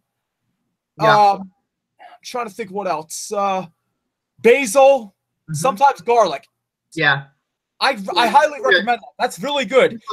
Usually if I'm doing them, I put in olive oil and a lot of canned fish. So nice. Yeah. But unfortunately, that doesn't keep as long because the canned fish. But still. Yeah. Right. But I mean, word of advice. I mean, if you're watching your sodium intake, just buy regular noodles and add it on to a word of advice. Mhm. I'm trying to think of the name of the company. It begins with a B. Hold on, I'll look it up. But Barilla? no. I'm talking about fish. Oh, Sardine fillets. yeah. I'm trying to think of the name of the group. Give me a minute here. Brunswick. Here's some advice. Here's some nutrition advice too. If you want a cheap low sodium source of protein and very good omega-3s, buy some Brunswick sardine fillets in water. Yeah. Dirt cheap. You get about 1 to 1.5 grams of omega-3s per serving. Mm-hmm. Very low sodium, like I think 95 milligrams a can, about 19 grams of protein, 10 grams of fat. Most of that's unsaturated. Highly recommend that. Yeah. Just throwing that out there for people. Mm-hmm.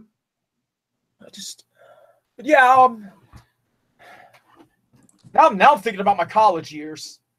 Yeah. I do remember this. There was one guy, I want to shout him out. Mm-hmm. Stephen Joseph Turner, my first RA. Hey, if you ever listen, what up? Much love you to death.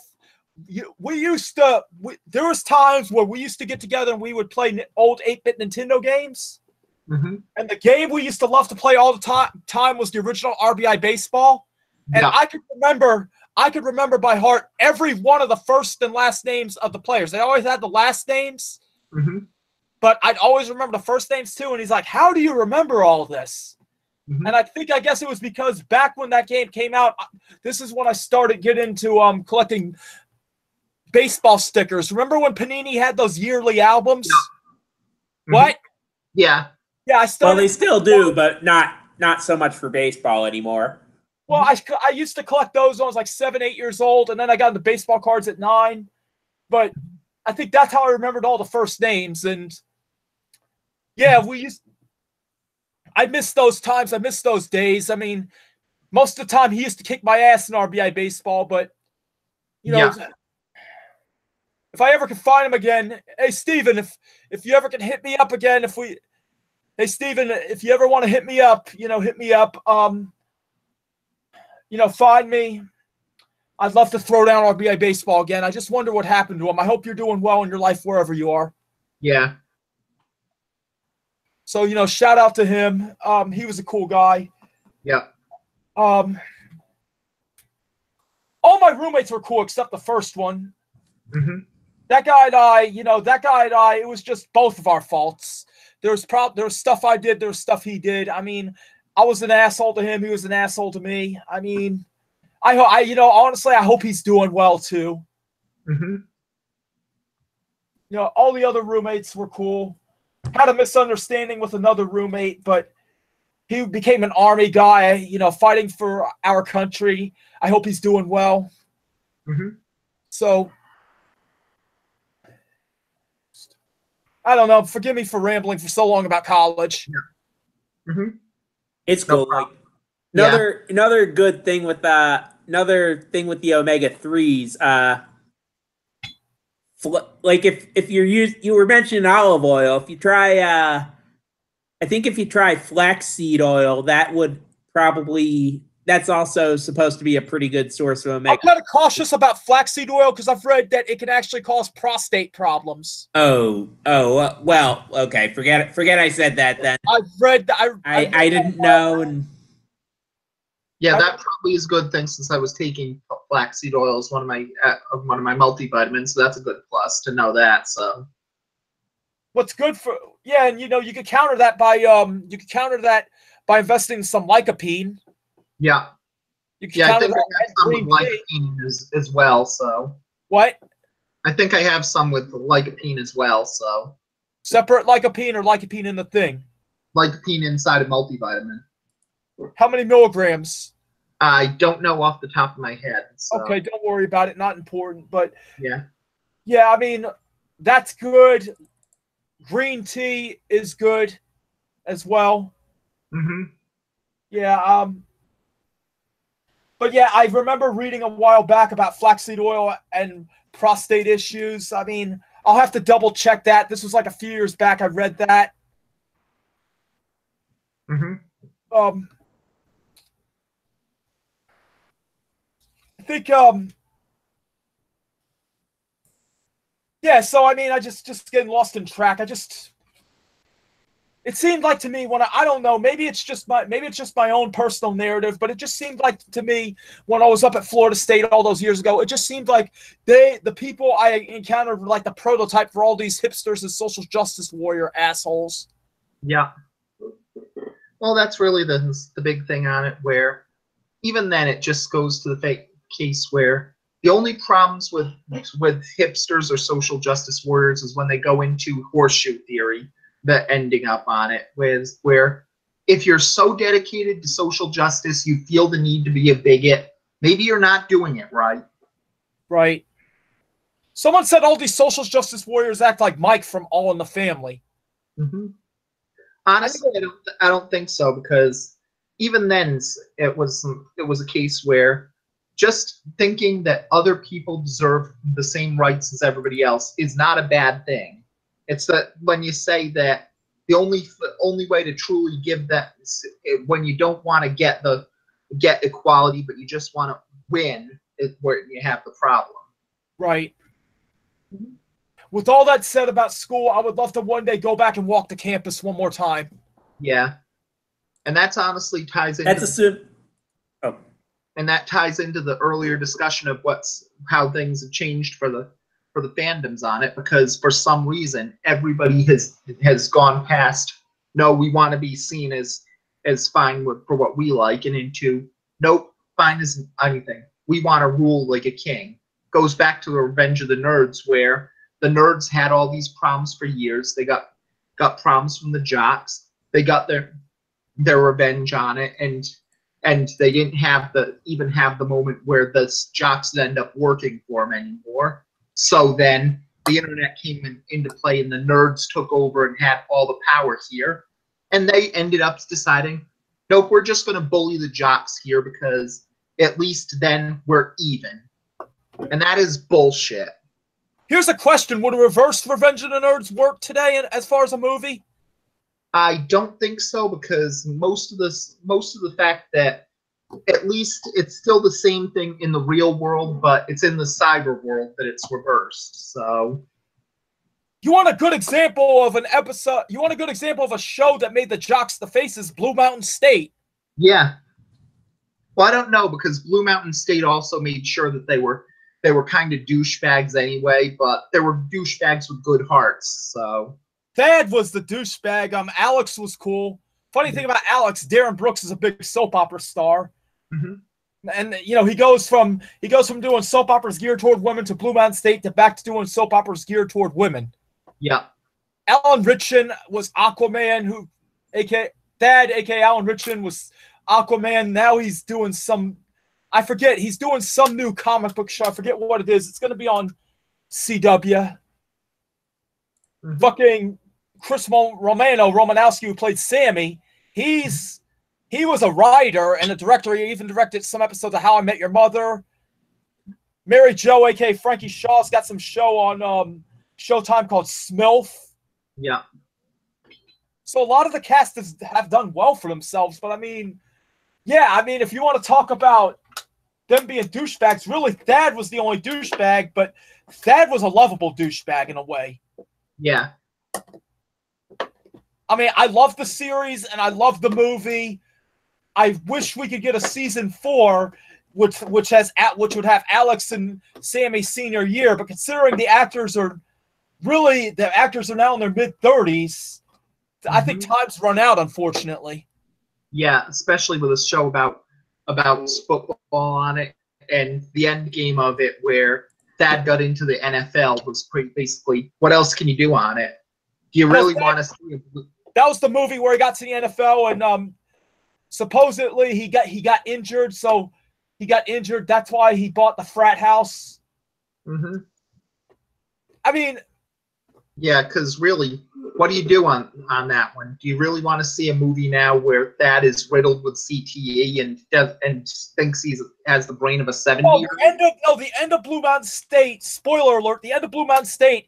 He escaped the house and started living a new life under the name Mr. Poontang. Mm-hmm. He grew his hair out slightly and got a mustache and called himself Mr. Poontang. So,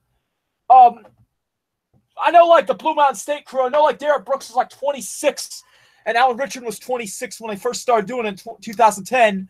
And if you do a season 4, like I said, now Brooks is, like, 34. I don't know how Richard comes in, but that one guy that, they got the one guy. Did you see the movie? No, I didn't. Okay, then I can't, then I can't, then it would confuse who I would be thinking about taking over. But yeah, I didn't catch it the first time around. I actually caught it. I actually got into the show last year, watching it on Netflix, and I was just like blown away. I was like, how did I miss this? Mm-hmm. Oh, you mentioned that Alan Richardson was in a CW thing. It's actually that web series for Titans. Oh, it's not a TV show? No, it's like it's part of that DC Universe service. It's the one that had that trailer where Robin's like, "Fuck Batman." So what are they going with? Jason Todd version of Robin? No, it's still Dick Grayson. So why is Dick Grayson going fuck Batman then? It'll probably make sense in context. Yeah. Plus, it's dark and edgy and makes people make. Well, that's why you should get Jason Todd, not Dick Grayson. On the other hand, it's just the inclusivity factor. I mean, a guy in short tights who hung out with the man who kept him as a youthful ward and named Dick always helps on it. We were talking a second ago about sexual innuendos and stuff earlier. There's another one. Yeah. Well, not as big as Starfire going, "No, Dick. I love Dick." They are apparently going to have a Jason Todd episode. Oh, there is Jason Todd does show up, but he's like the current Robin. In what? In the Titans show, whereas Titans Go? That Titans web. Oh, okay, gotcha. Yeah. They're not gonna have Jason Todd and Teen Titans Go. Yeah. Then again, they did have the Punisher in that one Marvel cartoon. Mm-hmm. Also, giving some extra plugs from people who are plugging us. Check out Grounds for Development. It's one of the many things associated with cage side seats on it, which is focusing on 205 Live and NXT. Because if they plug us, we can plug them too. So, who's plugging us? That podcast. So, oh, nice. Yep. Is that guy gonna ever join us? Make us No, it's a separate show. So. Oh, okay. Yeah. One of the many shows were connected to us, so cool. Has anyone have there been any forum posts about us or something? No, not many, I don't think. But if it does, it does. If it doesn't, I do happen to know we are really, really big in Tuvalu. A big what? We're a big show in Tuvalu. Nice. Yes. So we have that going for us, which is nice. Word. Mm-hmm. Oh. So let's see. What song can we bust out right now? I got it. Yeah. I got it. Just wait for it. Got to get our music fix in this. Yeah. I'm going to go old school with this. Just wait for it. You're going to love this. Mm-hmm. Yes, this is like the R-Truth show. This is the random dance break. And you know what? Okay, funny you bring up that because, look, is it just me or did WWE rip off iCarly with that? They probably did, but that just goes with R-Truth just crazy. Yeah, it just reminded me of like in iCarly, they had the random dance part of it. I'm like, well, Vince, you're once again like 10 years behind the times. Well, at the very least, you got to figure that whatever they're doing with R-Truth, it's working on this one. Let the record show the most hated woman on the show was Carmella for not being very good. One random joke, just mocking how they had everybody beating Carmella for those things by R-Truth, and instantly she's a baby face and it's a hot act. So yeah, and I mean, why did they get rid of Truth TV? I like Truth TV a lot better than Miz TV. I mean, they should have kept it going, not fucking have the Miz beat them for the damn show. Yeah. You dropped the ball, WWE. Mm-hmm. Anyway, here we go. You're gonna love this. Ready? Okay. Here we go. Wait a minute. Ad. We hate ads. I hate ads like I'm. All right. When in doubt, we are a non-commercial station that does not get ad support from anyone. Yet. Ready? Someone, please give us ad support. Here we go.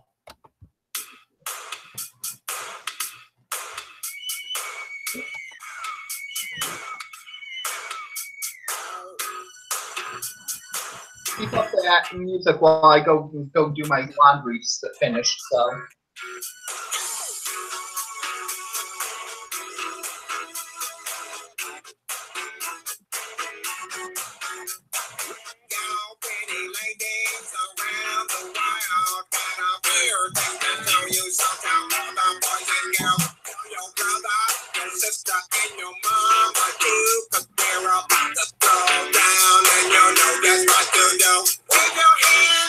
In the air like you don't care.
Word Up by Cameo. Nice. Now we go from something well-known to something very esoteric. And Fleck, yeah, you there, man? Nah, he's doing his laundry right now.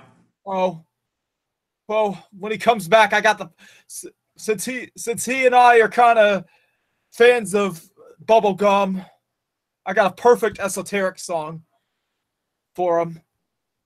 Sounds pretty good. Got a perfect song for him. Sorry about that. Hey, Fleck, you just missed some old school Cameo. Word Up. Yeah. But I got a good one. Hey, I got a good one just for you. Following that. Helped me, so. What's up?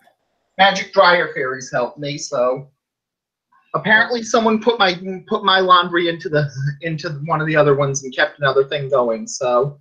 Why don't you punch them out? No, they put my stuff into the other dryer and put in a load of it for it. Oh, okay. So they were nice to you. Yeah, they were good. Why didn't you give them a hug like Bailey? Yeah. Anyway, we went from one well-known one to one esoteric one. And Fleck, I believe you'll be very familiar with this. Are you ready? Yep. Here we go. 2,000 watts. Yeah. 5, 3, 2, 1. Take off.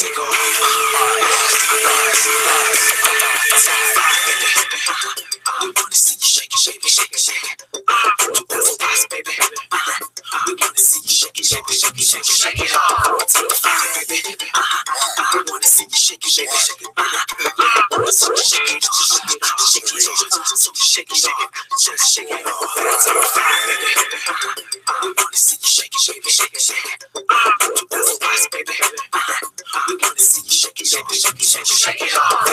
Down in the club, got my boys with me, and the party's all jumping in the VIP. DJ's playing my favorite beat, and I'm having a good time, baby. Across the room, what did I see? A really fly girl needs to leave me. She was running up the place, she was shaking, she was so fine, so fine. Chilling in the club, got my boys with me, and the party's all jumping in the VIP. The DJ's playing my favorite beat, and I'm having a good time, baby. Across the room, what did I see? A really fly girl who needs to leave with me. She was running up the place, she was shaking, she was so fine, so fine. 5 months, just to get to know your name. 5 weeks, to show you how to take it. 5 days, even let me call over to your house, babe. 5 hours on the phone begging you. 5 minutes, now I'm kissing you. 5 seconds, you got me in a shaky mood. Now is the time. Somebody better shake it off, shake it off, shake it off, shake it off. I know you wanna shake it off, shake it off. So shake it off, shake it off, shake it off, shake it off, shake it off. Oh baby, please shake it off. So shake it off, shake it off.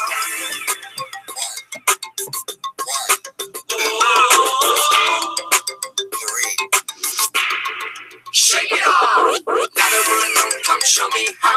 I really wanna learn how you get down. Don't make me wait till I'm ready now. Let's get busy one time. She started shaking that body from left to right. Didn't even get tired, she could do it all right. Girl, put it on me just the way I like. I think I love her, I want her. It took me 5 months just to get to know your name. 5 weeks to show you my big 5 days. Couldn't even let me call over to your house, babe. 5 hours on the road being you. 5 minutes, now I'm missing you. 5 seconds, you got me in a shaky mood. Now I'm thinking that somebody better shake it off, shake it off, shake it off, shake it off. I know you wanna shake it off, shake it off. So shake it off, shake it off, shake it off, shake it off, shake it off. Oh baby, please shake it off. So shake it off, shake it off. I'm never in my life, falling up from side, seeing it inside, Orion in my life. They took control of me, heart is all of me. They got a hold of me now, I can shake it. Blast, blast. Who wanna dance right now? Blast, blast. Put your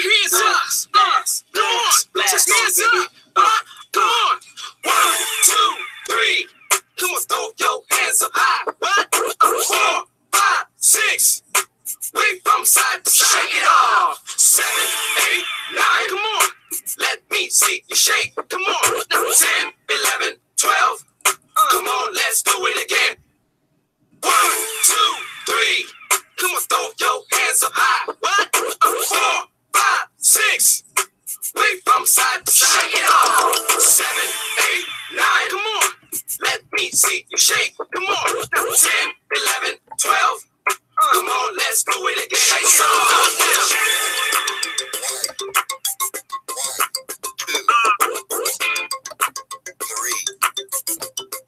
Shake it off. Shake it off. Shake it off. Shake it off. Shake it off. Shake it off. So shake it off. Shake it off. Shake it off. Shake it off. Shake it off. Oh baby, shake it off. So shake it off. Shake it off.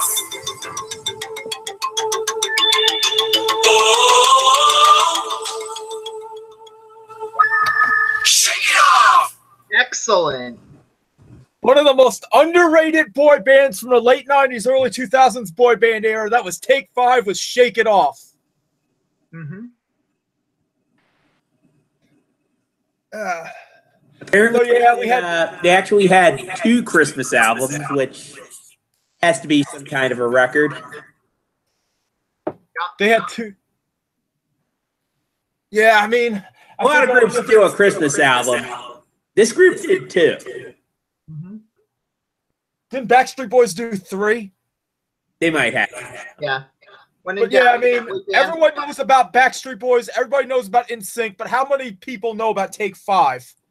Yeah. I only knew like this one song, the one that you just played. I didn't even know it was Take 5 who did this song, but I knew the song. So Apparently, they were a contemporary Christian band. No. it sounded like it from that song. Which is related to this Christian rap song that works very well with it. What You Christian can- rap song is that? Go ahead and lay it on us. Yeah, let's hear it. Oh, what you say, man? Jack off. What is that? Ah, yes. Jack off, man. I just don't the kid, man. Jack off. Let me tell you exactly what you need. You got the kid right there. Boy, you need this is how we get down, man. Jack off. What you say? Jack off. Jack off. What? Jack off. Jack off. Attention, internet. Put this song to the video of Chris Chan looking at PlayStation or whatever. Oh, good lord! You know, I was expecting I was expecting this to go one of 2 ways. One was gonna be the Christian side hug. The other one was gonna be Insane Clown Posse. I guess my luck ran out of gas. No fat sack, no fat ass. Walk around in them streets where you're bound to die. But me so horny like Well, you that can dude see fly. this one. When they're saying it, they're clearly talking about the glory of Christ, much like Take 5. I called up every skirt that my homeboy got. Then the crazy girl sucked me up like a vacuum. A boy started calling me to work. So I went with no type of fear. He said, open the mirror. Oh my God, you just wouldn't believe a big size car smoking Vaseline. He said, boy, I'm about the best you got. Put me in your hands, stupid man, I'm beating them up. Hesitation took over me. What I got to lose, so It's educational if you think about it. Papa used to tell me that my hand would be my best friend. Here we go. Slow, up and down. Now my hand, my ego. Thought about Vanessa Del Rio. Shame in my game, I'm not the one that had. I bust like a fully automatic. Hoes be like, you so nasty. But that's what niggas do when we got no ass. Jack off. What you say? Jack off. What you do? Jack off. What you say? Jack off. Down fly like you down now. Jack off. What you say? Jack off. What you do? Jack off. What you say? Jack off. Down fly like you down now. Oh, this is the best feeling. It's like I can do to anybody I picture. Janet, Holly, Trey Dark. Baby, what you doing to me? Keep it on the DL, please. I don't think so. Your grandpapa did it and niggas in the clique, yo. It's always a time when you got no heart. You do that old knuckle jump with your fist bump.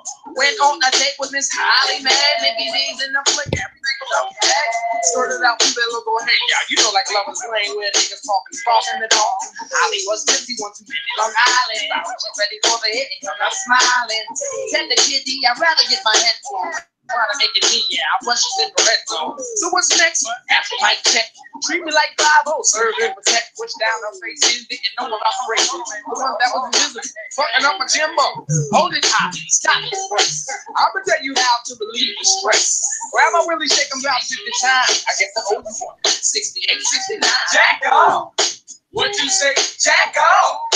What you do? Jack off. What you say? Jack off. Down front like you don't know. Jack off. What you say? Jack off. What you do? Jack off. What you say? Jack off. Down front like you don't know. Jack off. What you say? Jack off. What you do? Jack off. What you say? Jack off. Down front like you don't know. It's the Jack move, baby. It's the Jack move, baby. It's the Jack move, baby. It's the Jack move. It's the Jack move, baby. It's the Jack move, baby. It's the Jack move, baby. It's the Jack move. What you say? Man, I know. What you do? All I know is that what you say? Something like that. Yeah. What you say? What you say? What you do? What you say? What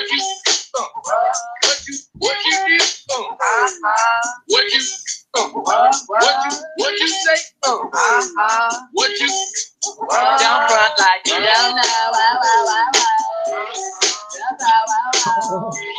Jack off. That song's gold. Yes, and you can really feel the glory of Christ throughout it. So Sure can.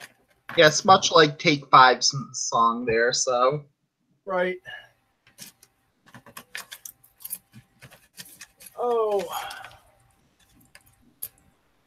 Can you guys hold on just a moment? I have to no problem.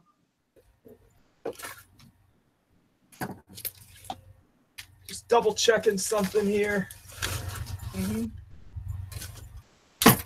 Give me a couple minutes. It is no problem at all. So.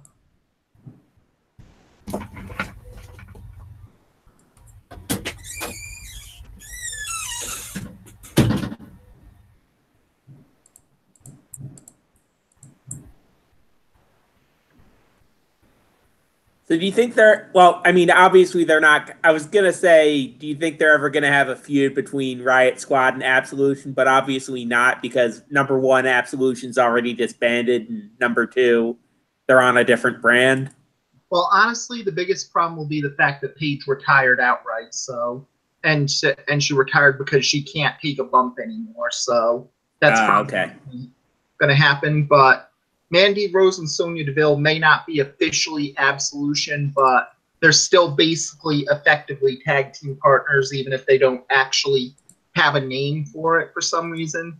And that's weird. For the first time, they actually took the name of a team away from them, but they're still a team.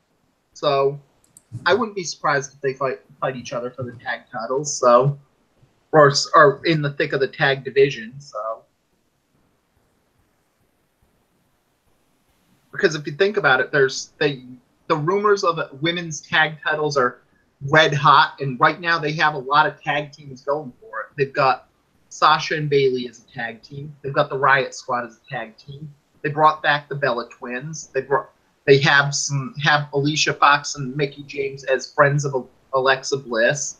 They have Ronda Rousey and Natalya as a tag team unit. Then on SmackDown they've got the Absolution members, Naomi and Asuka and the Iconics. So they have enough for a tag tournament right now. That might actually be pretty interesting. Yeah. And at least the women are this time have gotten to a point where tag team wouldn't be be perfectly respectable, as opposed to when TNA did it of the look what we can do. We've got a real women's division, WWE, and where they just got cocky when they did it. So Yeah. I think they wound up having, like, as one of their teams, I think, Awesome Kong and Ayako Hamada. yeah. Yeah, and that was actually pretty interesting that, again, TNA had the weaponry, but they just got cocky with it.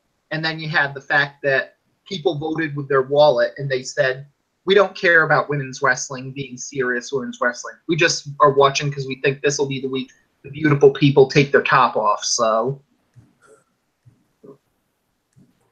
it really took a little, there was still some bugs left in the system.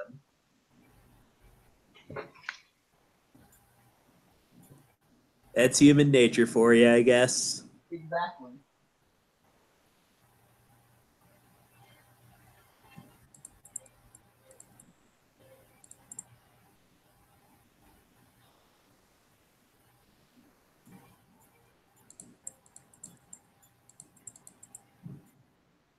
Yeah.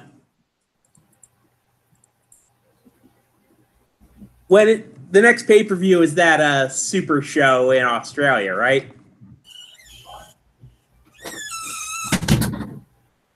So what I missed, gentlemen? Yeah, nothing much. Just a bit of a discussion about like the women's division in WWE. Yeah, and about whether the tag team titles are going to happen or not, and They will.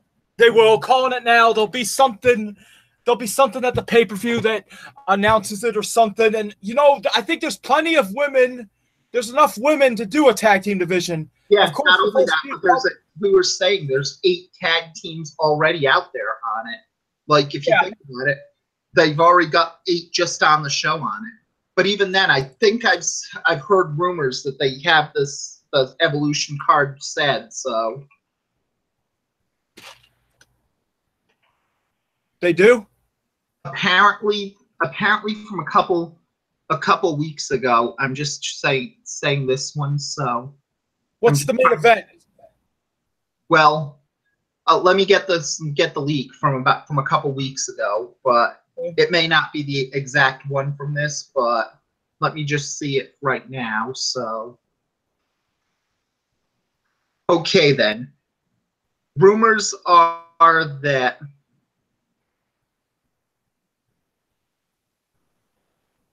Rumors are. I'm just getting the exact one. So Right. Mm-hmm. Okay, if it's legit, the show will be. First segment would be Rhea Ripley versus Ginny versus Killer Kelly versus Dakota Kai for the UK Women's Championship. A special announcement segment. Carmella does a talk show with the Ladies of Glow. Not sure if it's the Netflix show or the actual TV series. Riot Squad versus Sasha Banks, Bayley, and Ivory. The Mae Young Classic finale, which is a spoiler, but the Mae Young Classic finale. Wait a minute, Ivory's coming back? Allegedly from this. A 20-woman battle royal with the winner facing Kairi Sane from the NXT Women's Championship. And right from there, we know it's bullshit because they announced on NXT this week that it's going to be Baszler versus Sane for the NXT Women's title. Asuka versus Ember Moon. Naomi versus Melina. Mickie James versus Lita. Kairi Sane versus winner of the Battle Royal. Again, proven bullshit. Alexa Bliss, Trish Stratus. Alicia Fox and Kelly Kelly versus the Iconics versus Mandy Rose and Sonya Deville versus the Divas of Doom for the women's tag team titles. Who's the Divas of Doom? Beth Phoenix and Natalya from 2011. Oh, I like to call them the CWD, the chicks with dicks. Well, because they came out looking like the Legion of Doom and they were trying to act. My weird sense of humor. Yeah. Well, if they were chicks with dicks, then they would be very attractive transgender women. Oh, I walked into that one. Becky Lynch versus Charlotte Flair for the SmackDown Women's title, and Nikki Bella versus Ronda Rousey for the Raw Women's title. Well, Nikki's getting her arm broke. And even then, it's kind of moot because, again, the fact that we know that they've announced Kairi Sane versus Shayna Baszler proves this isn't the real card. So Why? because if it said that there would be a 20-woman battle royal on the card with the winner facing Kairi Sane for the title, but we also know on NXT they've already announced that Shayna Baszler will fight Kairi Sane at Evolution. So by definition, it can't be the real card because it would have said Shayna versus Kairi. And Okay. they're also doing another Becky Lynch versus Charlotte Flair match at the Super Showdown. Yeah, but that's more the weakness of how many shows they've had in the last few weeks they have to build to. Like they had They just to build started the feuding. They're already running that match to the ground. Yeah, but if it's a feud, it's perfectly normal on it. It's not like, say, Riot Squad versus the Bella Twins, where they ran it into the ground, but they didn't really have any stakes at hand. Are the Riot Squad supposed to be lesbians? I don't believe so. But as we said, Sarah Logan does support the gay meat community, so. The gaming community? Mm-hmm. No, but Sarah Logan, isn't she actually married to the owner of IWA Mid-South? Or... No, she's married to Roe of War Raiders, so. Oh, okay, that's right. Yeah, but it's actually from a segment that they'd had as their first promo, where WWE learned badly that having an accent is a bad thing if you're trying to say the words game meat. Yes. But everybody's had that problem. I mean, how many people have had the things where they said, "Hey guys, come to my house. I shoplifted a game magazine." Oh Lord. Well, it did work when I was trying to cover up shoplifting Blue Boy, but still. Oh jeez. Hey, is Ellering managing War Raiders? No, I don't believe he is. No. Is anyone managing them? I don't think so, if I'm not mistaken. You know what the odd thing is? I mean, the two guys, I know they were big in New Japan and ROH as War Machine, but what's going to happen? What's going to happen when they come up to the main roster and Sanity's there, considering they look like? I mean, they had AOP dressing like the Shield until Monday, where they just made them more camo green. Well, yeah, but that was less because of the fact that they were dressed like the Shield and more because of the fact that Drake Maverick looks like the biggest weenie on the planet when he's dressed like AOP. Yeah, he really does. Yeah.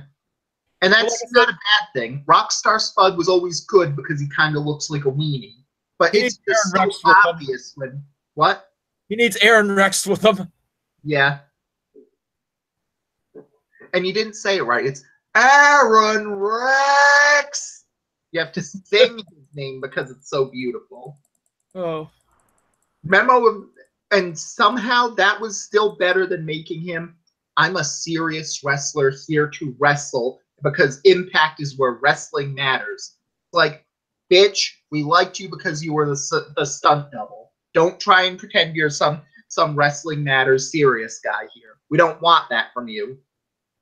And yet the funny thing is, wasn't that Aaron Rex gimmick supposedly what he pitched to NXT?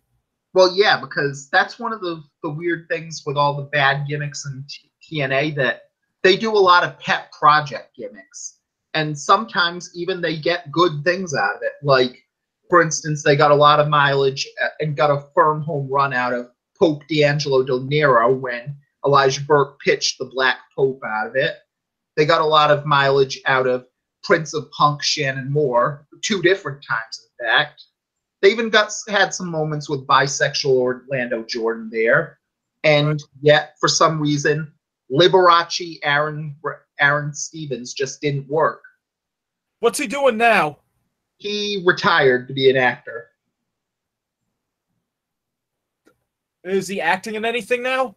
I think he is, but I'm not sure exactly what. So, what was that new movie that just came out? Helltown, or Helltown? I'm not sure, but it was about a Parker.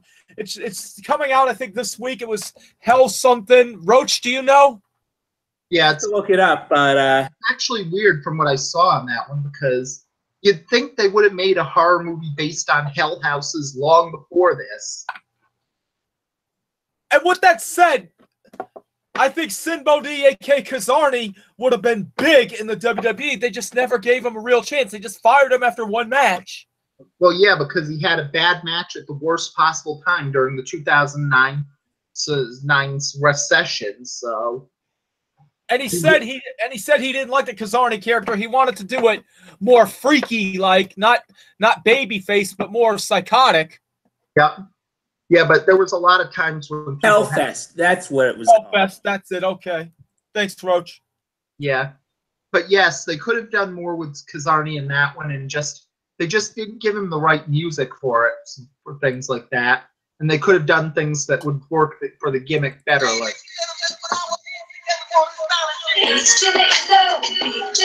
Oh. Well, I mean, going back to someone on YouTube did a mix of Evil Doink and Kazarni. They made a Titantron out of Evil Doink clips and Kazarni clips, set to Evil Doink's theme, and it fit pretty well. And that made me stop and think, shit, Evil Doink and Kazarni as a tag team would have been lit. Yeah. Yep, that's one of the weird things on it, where you'd think they'd go back to the well of Evil Clown. I mean, maybe ICP made it a babyface thing to be an evil clown, but still, you'd think they could go back there. Eugene, a.k.a. Nick Dinsmore, he showed up as Doink for a match where he got squashed by Chris Benoit, and there was a rumor that they were actually going to bring Doink back with Dinsmore playing the character, but instead we got Eugene. Honestly, could have been a lot worse. So, and Matt Bourne was a legit badass, and I loved how he wrestled. He wrestled like a badass amateur wrestler as Doink. I mean, you could probably do that again with someone out there. Dare I say it? Like, I mean, you'd have to keep him off TV, but what about giving Chad Gable that gimmick? Can Chad Gable be psychotic? Honestly, the big problem is that you need to have someone who's an amazing wrestler who's also willing to play an evil clown. And those levels are very hard to find in pro wrestling. So the only people I could think of would be maybe if they got someone who was in the Chikara family who's experienced with playing weird gimmicks. So yeah, that would work. Fair enough. I'm just trying to think of guys on the indie scene that are solid wrestlers. What was that? What was what? Oh, I hear like a mew or something. You hear it? I hear people screaming in the background. Yep. Like kids yelling and such. Yeah, it's not here. I was hearing it on the speakers. I mean, Is it over you, Tommy? What? That could. What could it be? No. My apartment, but. Yep. What? Kids are crying or something at your apartment? No one knows what's in the basement, so. Oh. I guess the walls are kind of thin sometimes. Yeah. That's all right. But yeah, it would have to be one of the Chikara guys, like the guy that there's one guy from Chikara that played a monster and they unmasked him. Yeah. A few years back, I'm trying to think of his name. But after what? Duke Lion. Yeah. They unmasked him, and apparently the guy went back to Missouri or wherever he was from, and is playing a different gimmick, which is bizarre. Yeah, because I mean he was pretty damn good as that character, and he just decided to go back to the Midwest and work small shows. I wonder why. Yeah, especially since it was just as Chikara was getting an alliance with WWE, and if you're big and you can work, you can probably get signed by WWE. Right. You know something? Just stopping and thinking. Wrestlers now. I mean, okay, wrestling's always been built as this larger than life spectacle, right? Mm-hmm. Do you think right now? Do you think? I mean, do you think right now? Compare right now to the '80s. What do you see? Do you see it being more popular, less popular, or about the same? Honestly, it's the most complex thing to think of right now on it. Where, on paper, they're making far more money now than they were in the '80s because now they have billion-dollar TV deals. They have the 42 million a pop sold shows for the Sharia law. They have all these things that are making huge amounts of money for them, and yet it's clearly not as popular as it was in the 1980s or 1990s. But we also don't know if that's because it's not as popular and people are going through, or we're jaded and cynical because we don't like the guy at the top of the card here anymore. But at the same time, it also seems like there's clearly some metrics that prove that maybe it isn't that popular at the top, but back in the '80s, would we have had a poll with douchebag fan bases? Would wrestling have been there in the '80s? Honestly, there was a little bit of it because look at '80s Observer before the internet, and you saw that they hated Hulk Hogan. They thought Junkyard Dog was terrible in the ring. They hated Warrior, and all those people were really popular with fans in them. Heck, you still have the fact that Junkyard Dog hasn't gotten into the Observer Hall of Fame because of how hated he was in the '80s. Say that again about Junkyard Dog? He still isn't in the Observer Hall of Fame for those reasons. So,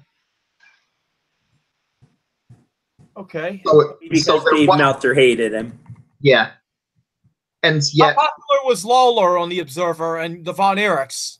I don't know off the top of my head, but I think that the Von Erichs were pretty popular because I think that Meltzer really liked World Class. So, but I don't think he liked Memphis all that much. WWE today, they basically are Memphis if they went mainstream. Well, yeah, but that's always been WWE because Memphis was always the sports entertainment territory, and WWE does sports entertainment really well.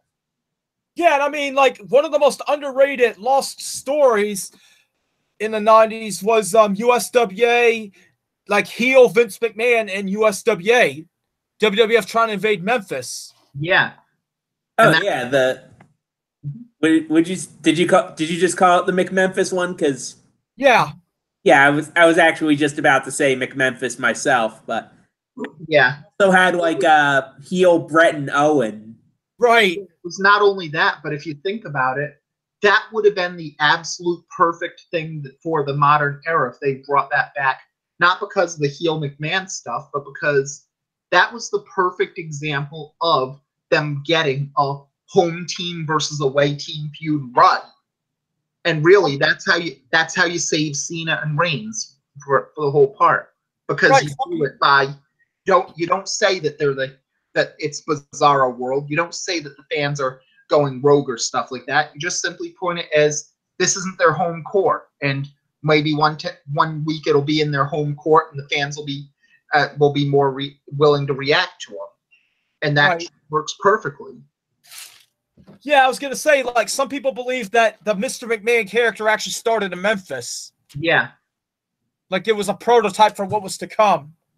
Well, it was weird, but it did go, most of it was less McMahon and Memphis and more the fact that on WWE programming, Bret Hart was the big hero and Jerry Lawler was the biggest villain in '93 for it. Go to Memphis, and Jerry Lawler was the king, and Bret Hart was the interloper who was hated for it. Yeah, when they signed Lawler, I guess they had a handshake agreement where he could still work Memphis. Yeah, and that's slowly become, now Lawler can work anywhere he wants it on the indie scene too, so. Could a wrestler versus celebrity feud like Lawler-Kaufman worked in today's WWE? They tried to do that with Cena and K-Fed, but didn't really end well. Well, they did it pretty well with Neville and Stephen Amell versus Stardust on it, and But that was where the celebrity was a face. I'm talking about face wrestler versus heel celebrity. honestly, it's weird on it because they've done some things where the celebrity played a heel as well, but not enough to get a real feud out of it. I don't know if he'd be considered a celebrity, but how about Jake Paul as the heel? That could probably work, but unfortunately, he's enough of a heartthrob that he'd still be a face. So you'd need to have someone who's willing to be hated by fans. Maybe you could feud with Ohio versus everything. Yeah. Everything. Mm-hmm. I love those guys. Yeah. And Personally, I again, think the he is best from Ohio, so What'd you say? who? one's even from Ohio, so Roach, what'd you say? I said that Jake Paul is from Ohio, so Oh, I thought you he said could Cal. ally with them. But in that case, I'd be rooting for everything. Everything. Mm-hmm. Yeah, I saw Impact tonight, and I love that campy promo they did. I love OVE on the mic. Yeah. Callahan is just hysterical. Mm-hmm. Yeah. But I think that if you're gonna do a wrestling promo like that, I think you'd have to take all the things that would be hated for it. Like you take a wrestler for it, and then you start and they show up as the celebrity as a face for it. They do these things, but then you leak to Meltzer how much money you're paying him. Like how Mayweather got the heel heat against Big Show because they leaked they was making 20 million. Then you slowly have him appear on some late night shows and say, "Oh yeah, I'm going to win the match. It's nothing big. It's all fake anyway, and honestly, wrestling's for losers anyway." And you make the fans hate them because it's clear they're looking down on wrestling, taking the money for it, and you keep going for it and make it clear that no, we're not going to do that. If we have to change the script, we will, but you're not getting away with this. How about in today's political climate, a Nation of Domination gimmick in WWE, and they could feud with the New Day right there. Actually, that was close to what we got when the New Day formed on I it. know that, but I'm saying, what if we got another group, since the political climate of Black Lives Matters around the present day America, what if we got a group, a Nation of Domination group, and their first feud was the New Day? I don't think it would work simply because of the fact that if you could get away with a gimmick like that, the New Day would have been that gimmick. So I just think that would be way too hardcore for any promotion to do. That goes past you're gonna get cheers or boos and into. I think you get a fist fight in the stands for those stuff like that. We've gotten fist fights in WWE crowds before for stupider things. Yeah. I mean, there've been people that there was like a ladder match where what? One of the guys almost knocked Eddie Guerrero off a ladder or something. Yeah, but that's a difference between fist fights that you can ignore and fist fights you can ignore on it. And that's like the ladder thing was just drunken person. And for that, we remind you, if you enter the ring for any reason, they have every right to do whatever they want to you. You make yourself part of the show in a wrestling promotion. You let them kick your ass. How about that one time where the Shield were saying they had a third member and it was some fan coming out and they arrested him right away? That was funny. Yeah. And sometimes it goes for some things where sometimes it's even heartwarming, like when the time it's King of the Ring 97 where developmentally disabled guys came in during Shawn's theme and they were going to do something they realized, oh, this guy's got problems. So they just took him backstage. He met some of the wrestlers and had the time of his life. So how about that one Monday Night Raw where Batista was getting warmed up and a guy came right in front of him and was like, "Woo!" Was that a fan or was that a work? I think that was a work to get over this overarching storyline of after the attack, the accident that Vince had after $1 Million Mania. there was the inmates were running the asylum, so I'm pretty sure that was a work. So say that again about $1 Million Mania. There was an angle in 2008 where Vince McMahon decided to give out $1 million a show. Right, I remember that. Yeah, and the payoff of that show was the stage fell on Vince McMahon. Oh, he should do that again.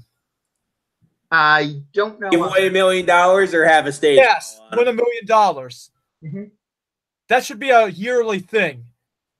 I don't know on that one because I think this only way to do it would be if you're giving out $1 million. How would you do stuff like that, or how would you give it out for those things?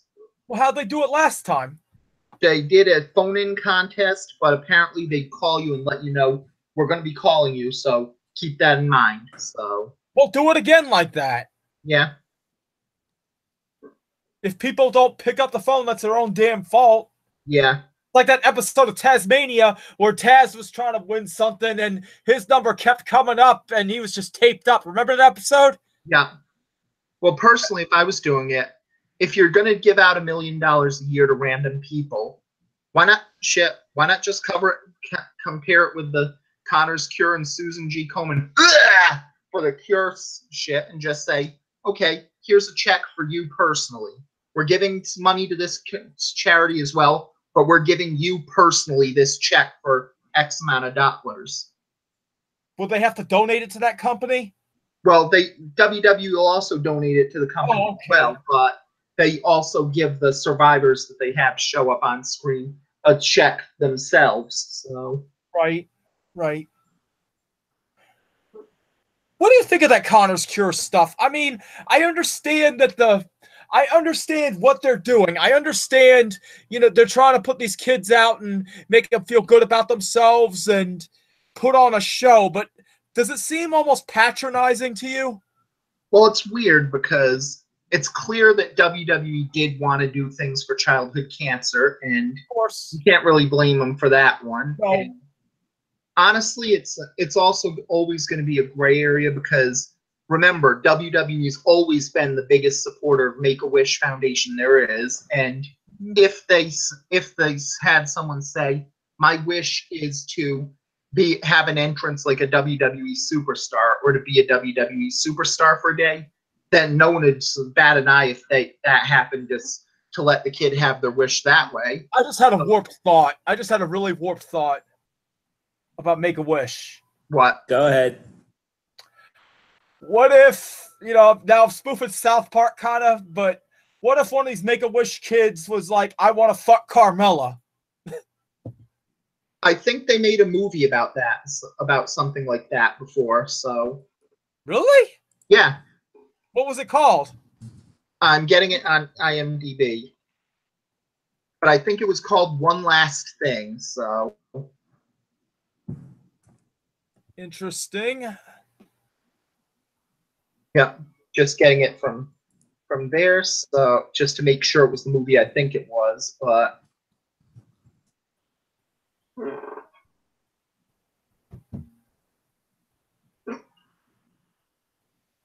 And it's going slow, which is always a problem on these ones. But I got your back. I'll try to look it up.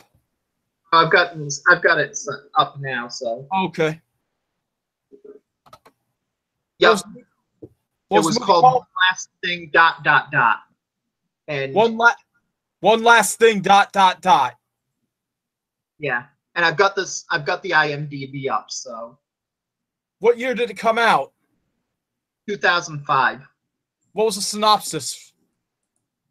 Synopsis is a boy, Dylan Michael Angarano, in grade 10 with terminal cancer, gets a last wish from the Wish Givers Foundation. His makes a new wish, which seems a little appropriate. As his last wish, he wants to be with a supermodel, Sunny Mabry, for a week alone. At first, Nikki Mabry has pity for him, but soon it turns into love. Wait a minute, who played the model? Sunny Mabry. Never heard of her. Yeah, I never heard of the guy either, so. Oh, it was a guy? No, the first one. But the second one was, of course, a woman, so. Okay, I was about to say, that's kind of out there. But no, I was just thinking South Park. The mom was apparently played by Cynthia Nixon, who was actually in the news recently as a gubernatorial candidate in a Democratic primary in the state of New York. Yeah. Yeah. Apparently Mark Cuban. Sex in the City, right? The red-haired girl. Mm-hmm. She's the red-haired red-haired Bob in Sex in the City. That's her? Yep. Go figure. Yeah, but yeah, they actually did make a movie that would have Make-A-Wish be on this one. I Wish to Fuck My Favorite Diva on it for those things on it. And is Make-A-Wish just for kids? Yeah, but if it's a teenager, then it goes up till age 18. So no, there's no Make-A-Wish for adults. No, but there's. Damn it. Yeah, I mean that until it's you're 18, you can be in Make-A-Wish. So. Well, then, can I somehow de-age about 20 years? Mm-hmm. How? I don't know. Well, you're in Florida, so there may be the Fountain of Youth. So. Yeah. Well, people say I look young for my age. Yep. I mean, I'm 38, but a lot of people think I look like I'm 23, 24. Mm-hmm.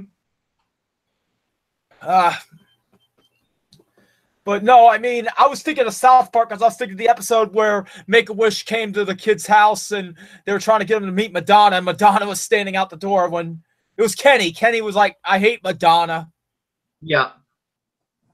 Yeah, but it's really, if you had a bit more detailed than that, but yeah. Yeah, but that's your answer. It's been a long time since I've seen that episode. Yeah. I mean, what he said was a bit more detailed than just that he hated Madonna. What did he say? Remind me. I'd have to look it up because I don't remember off the top of my head, but I know he kind of went in.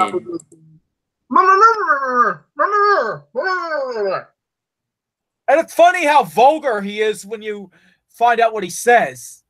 Yes. You know, they need to do more Kenny stories for South Park. He's the last few years, Kenny's just been like AWOL mostly.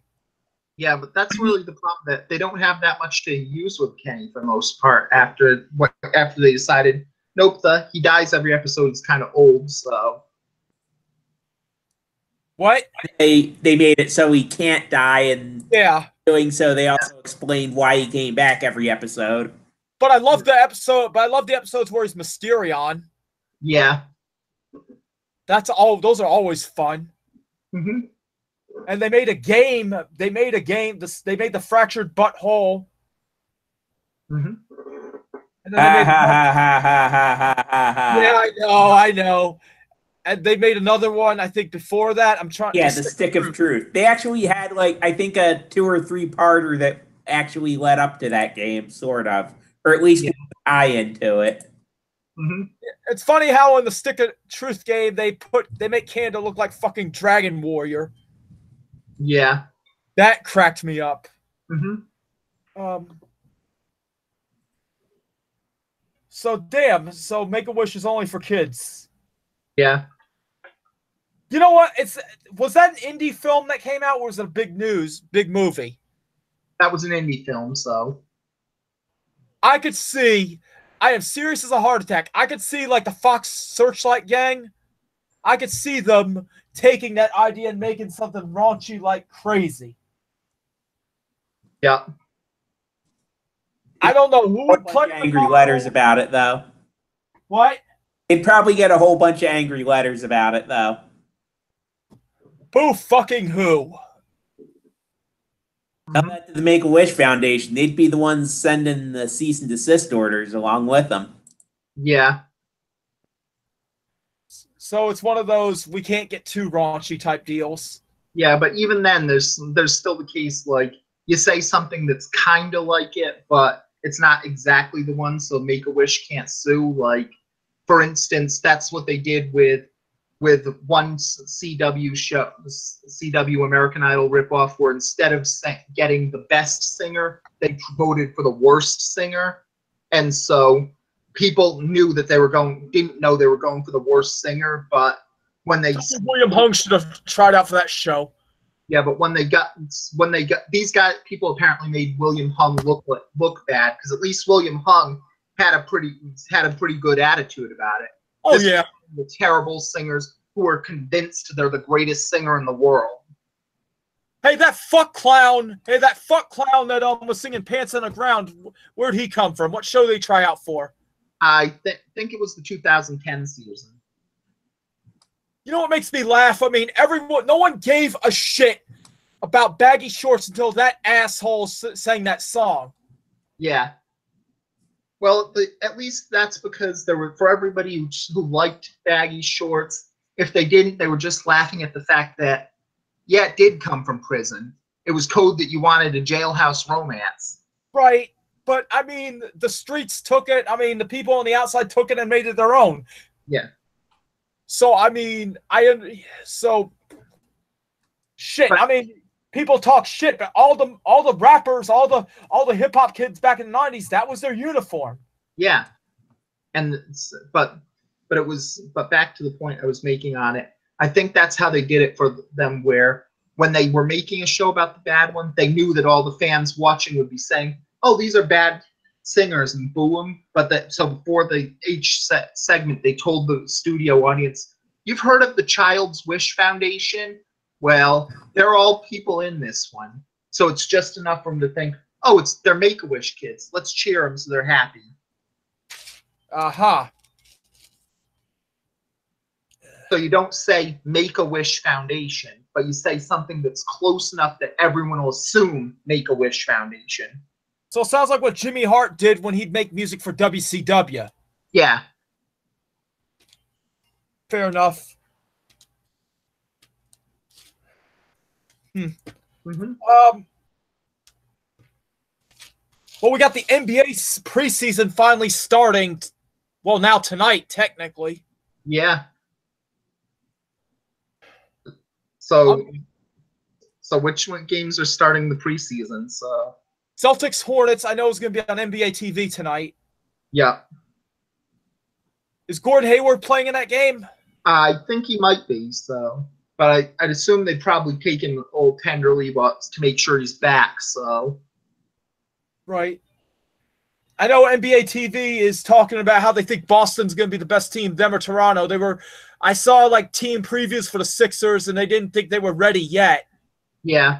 I think that the Sixers are kind of in a year or two, they'll be in the finals for it. But this year, I think it's either going to be Boston or Toronto. At least Boston is. Toronto might get Jimmy Buckets. If they have Jimmy Buckets with Kawhi Leonard, there ain't no way nobody's beating them in the East. Yeah. And that's but really. I hope they don't. But to be honest with you, I don't think they need Butler. I think they can. The crew they got right now, they could win the East with it. Well, the big thing with Butler is that there's two problems. One, Butler said he wants to go to the Knicks, Clippers, or Nets, apparently. I think those are the three teams, but I heard there were more teams than that, but yeah, but I thought I saw it was one of those three teams, but I'm not 100% which three. So I heard he doesn't want to go to Toronto. And secondly, there's the fact that once the Raptors got Kawhi Leonard, they were going all in for this season.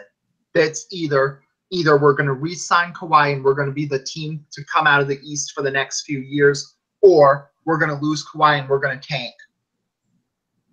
You know what? Kawhi bought a house in Toronto, and here's some food for thought if you want to go NBA conspiracy theory. What if somehow we get the Lakers and the Raptors in the finals, and on top of that, the Lakers get the number one seed somehow, Toronto gets the number one seed, and you got LeBron James and Kawhi Leonard as co-MVPs. They play in the finals, setting up next year Kawhi going to the Lakers, co-MVPs on the same of last year on the same team. I don't think that it'll go that far because first off, the West is the Warriors this year. They're absolutely winning, and there's a good chance they go 82-0. So that's not coming back till January. Okay then, and there is that, but either way, the Warriors absolutely. Warriors are so deep; they could have injuries to like two of their players and still get to at least the Western Conference Finals. Yeah. Yeah, that's gone past deep, and that's gone into now it's just unfair. Just break that team up. Would the NBA actually do that? I mean, they stopped the Chris Paul to the Lakers deal. Honestly, I don't know because of the fact that on the one hand, we've seen enough to know that powerful teams are good for the NBA on it, but at the other hand, I think that the only way you're going to see the NBA forcing them to break up a team would be if they expand to another team or to one or two teams, and they tell Golden State flat out, you're exposing at least one of those five. Maybe give the Sonics, Yes. maybe give the Sonics or Seattle back to Sonics and take half the Warriors with them. I don't think it would be that far on it because we're not going to get an expansion like how the San Jose Sharks came into play like that for it. So, but if there was going to be an expansion like that, What happened with the Sharks? Basically, what happened was the Minnesota North Stars wanted to move their team from Minnesota to San Jose, but the team didn't want to move. Half the owners wanted to move, the other half didn't. So the NHL said, fine, we're going to expand. We'll give San Jose a team. The owners who want to move to San Jose can go there, and the other owners can stay in Minnesota.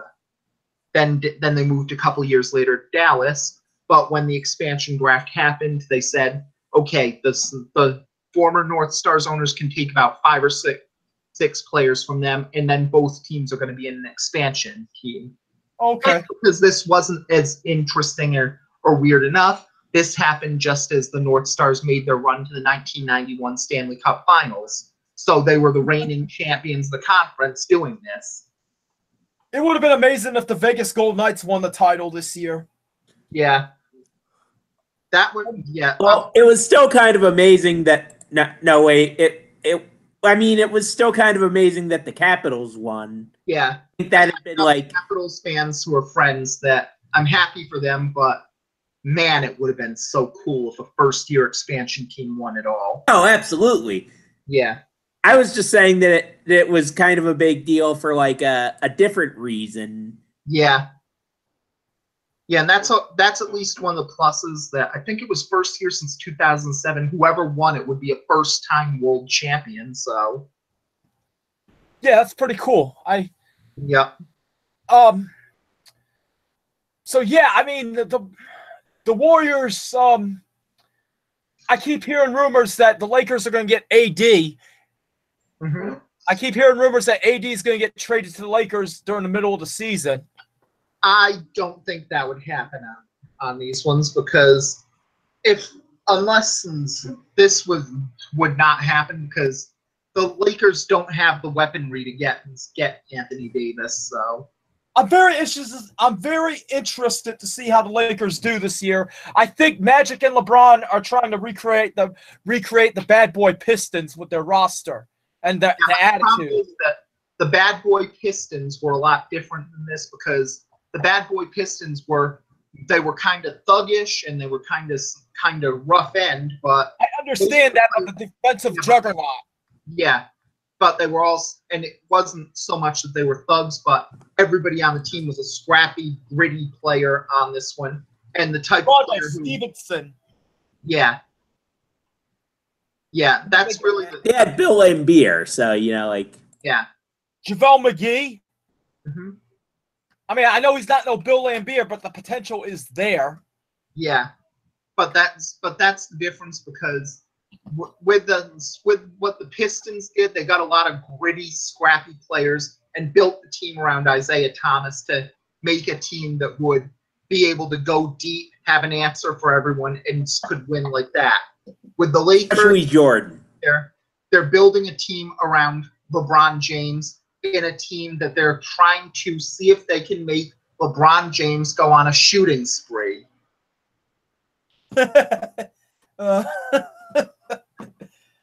Yep, it's just the problem with chemistry.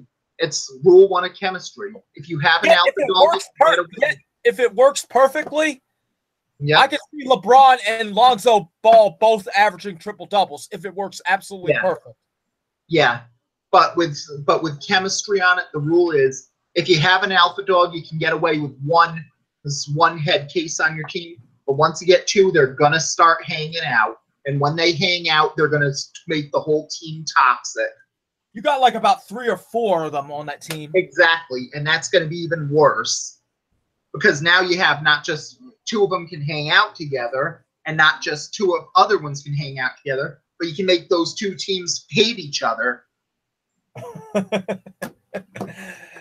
So LeBron's going to be a babysitter this year. Basically. And honestly, that's why I don't think that the Lakers could get Davis. If any team gets Davis, it's going to be the Celtics, simply because they have a great team of good young players, plus they have enough draft picks that they can get pretty much anyone they want. So, Food for thought. What if the Spurs somehow got him? If the Spurs somehow got him, it would be surprising, but I don't think they could do it because they probably have to give up DeRozan for him. And yeah. I think they're pretty much set that DeRozan's going to be the next one, since Aldridge is going to have a monster year for the Spurs. Yeah. DeRozan is gonna pretty much go Super Saiyan for that team. Yeah. And once they found out that Aldridge is good, but he's not going to be the one. I think they know DeRozan's going to be the next. Aldridge did great last year. Aldridge, I've said before, Aldridge is basically a clone of young Tim Duncan. Mm-hmm. Don't sleep on LaMarcus Aldridge. Yeah, but it's not. There's more than just being a clone of him on the court. There's also the intangibles that Duncan had, and Aldridge doesn't seem to have. Duncan had a better defensive IQ. I'll give you that. Yeah. You're right about the intangibles. I'm just saying the style of play he has, and Popovich finally just letting go and letting Aldridge be himself. That was big. Yeah, and that's really the big thing on it, because he's a good player. He's a great player, but the Spurs are so built on intangibles that it's a little bit different. And everyone's still sleeping on him. Like NBA TV, guys are putting him at number 7, number 8. That's bullshit. I think they can win about 55 games and be like the 4th seed. Yeah. I can actually see that as well. So everyone keeps sleeping on San Antonio. It's the big 3 are gone, and they just traded away Kawhi Leonard. They don't realize they got DeMar DeRozan back, and that starting five of Murray, DeRozan, Gay, Aldridge, and Pirtle. That's a pretty badass starting 5. Yeah. Plus, you've also got to remember they have the coaching staff, and coaching is very important on these things. So Popovich is the best coach in the league, arguably. Exactly. Yeah. The only person who'd have even a case with him is Stevens. Brad Stevens. And Popovich is better than Stevens. So. Right. I'd like to see. Well, I mean, let's see what Dwayne Casey does with Detroit. Detroit was a letdown when they traded for Blake Griffin. I thought Detroit would do a lot better, but they didn't do shit. Mm-hmm. Yeah, honestly, that's more of the problems where it looks like Toronto's planning to tank on it, because you'd think if you were going to get rid of Casey on that one and you knew that a team like Detroit would want him, you could have at least said, fine, he's yours for a first rounder. That was stupid. I mean, that was stupid for them to fire Dwayne Casey, and then it was bittersweet him winning Coach of the Year. I hope the Pistons do well. I hope they get in the playoffs.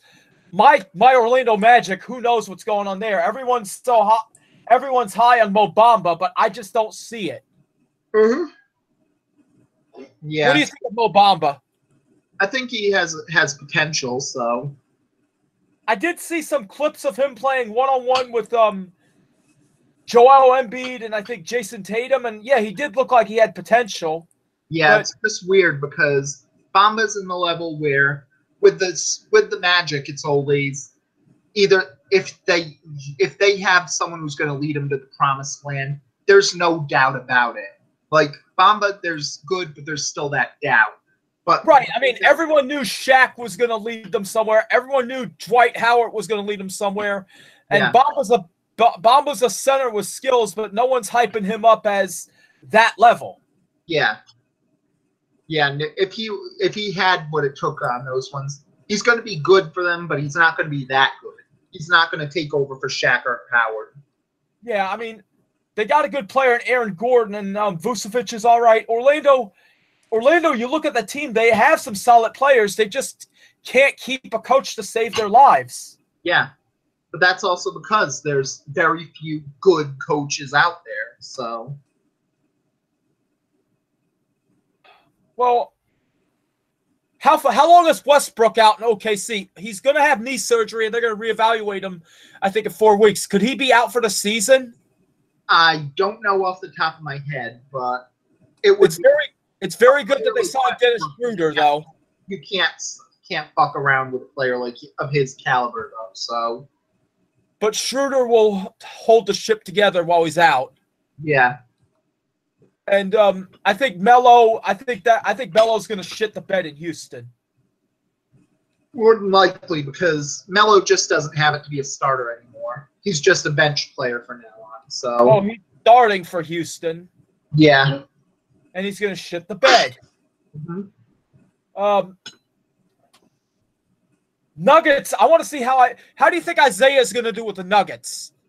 Honestly, it's kind of weird because Isaiah is one of those players who the question is if he's had been traded too many times by now. So been traded 1 billion times and he's coming off hip surgery. I mean, yeah.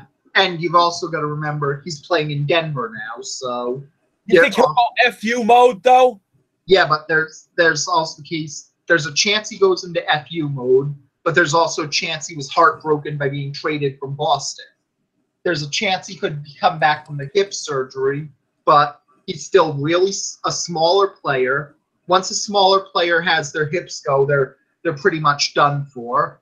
And high altitude Denver is always going to be a question mark because you don't know if they have the stamina for that too. Is he going to start there or come off the bench? No clue. Who's their point guard now? Let me check. It's not Moutier, right? Because Moutier got traded, I think, to the Knicks. Mm-hmm. I should know who the point guard is for the Nuggets. It's bothering me now. I'm doing the check right now, so. Thank you. I know Jokic is a beast center. I know they got Paul Millsap. Mm-hmm. I thought for sure somehow Millsap would get to OKC in the offseason. But yeah. I thought they would trade Melo, talk Denver and take it Melo back, and they get Paul Millsap. Their point guard is Murray, and Thomas is second on the level. So yeah, Murray's going to back up. Murray's definitely going to be, or Thomas is definitely going to be a backup. Maybe he wants. I thought he would come back to Boston, but honestly, it's weird. You telling me he was about to, but then Denver called. Yeah. Well, it's also the case where it's basically depends on if Boston wanted him back, because remember, now they have Kyrie Irving, who was the better choice of the two. And Isaiah would be a good sixth man, though. Yeah. I know you got Rozier, but I think Terry Rozier, I don't think he's gonna be in Boston that much longer. It wouldn't surprise me if he got traded during the middle of the season, because somebody out there needs a point guard, and he showed his worth in the playoffs. Someone will take a chance on him. Hell, I'll go there. The Lakers might. No, I take that back about the Lakers. Lonzo. Okay, maybe the Clippers take a shot on him. Honestly, if anybody's, that's why another reason why I say that Boston will be the one team that gets Anthony Davis if anyone does, because you got Rozier and Smart would be very tempting ones. Heck, you can even go with, if you had to, you trade Brown for it. It's Brown or Tatum for it if you absolutely had to, and then you get AD. Would Horford go? Yeah. Well, you'd have Horford if in the event you needed to make salaries match, but. Well, Al Horford and maybe Rozier for AD. Let me check the trade machine. Because I don't like the idea of getting rid of Brown or Tatum. Yeah. It works? Yeah, if they got Horford for... No, I haven't checked it yet, but if they got Horford and Rozier for Anthony Davis, then it's Celtics versus Warriors for the next 5 years. Well, who knows? They might be setting up Lakers Celtics again, Kyrie versus LeBron. There's always that rumor that Clay's going to go to the Lakers, or even KD's going to go to the Lakers. Mm-hmm. Yeah, it's viable, but I think that LeBron basically made it clear that he wanted Westbrook on his team, so. Like OKC's going to give him up. I think he may go as a free agent, though. No, Russ signed for 5 years with OKC. Oh. So I'll say it again, like OKC's going to give him up. Yeah.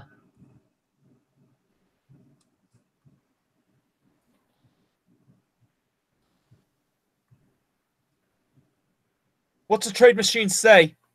I'm trying to get to it, but it's just not letting me out of the Boston's page, so which I was on beforehand. So okay, now it's gotten to there. Now I'm on the trade machine. Okay.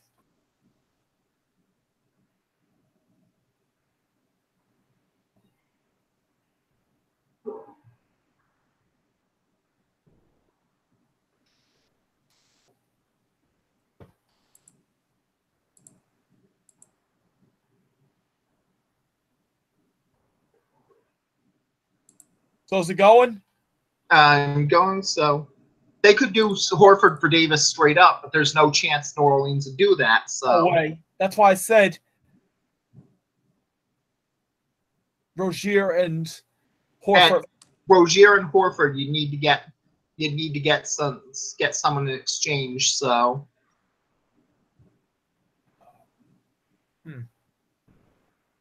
Julius Randle? mm-hmm. Nope, he makes too much money. So the trade I went with was Davis and Frank Jackson for Rozier and them. But Who? Jackson? Yeah. What's his their name? second round pick. So What's his name? Frank Jackson. Oh, Frank Jackson. Mm-hmm. Did he play last year? Let me check his stats. Or did you say he was a draft pick? He didn't have much stats last year, so. Okay. So what does that do for the win potential?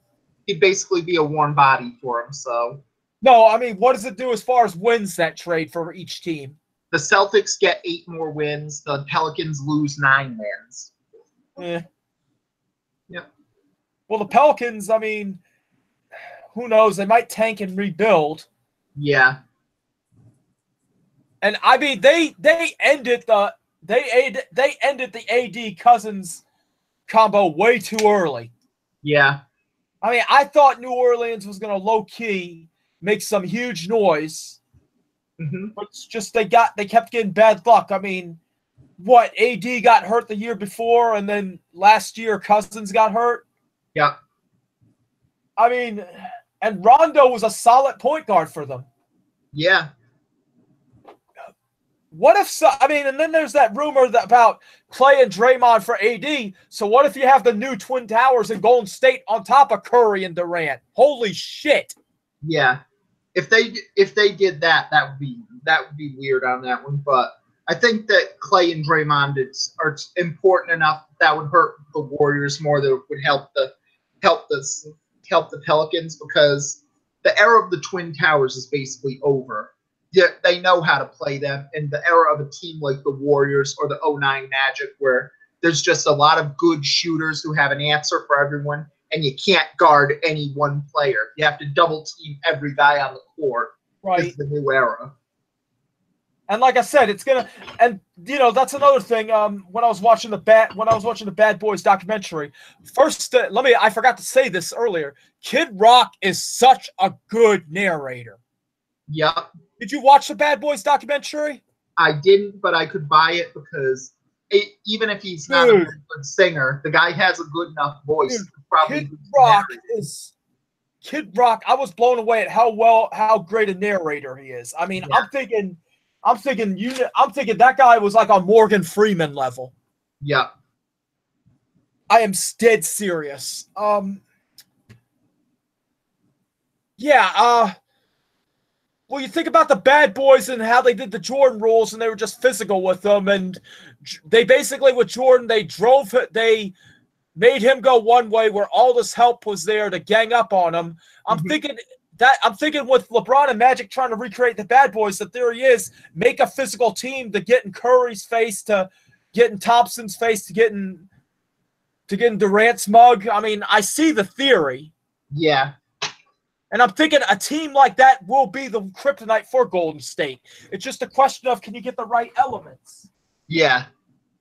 And ironically enough, Draymond would be perfect for an anti-Warrior team, yet he's basically, you could argue, the alpha dog on that team.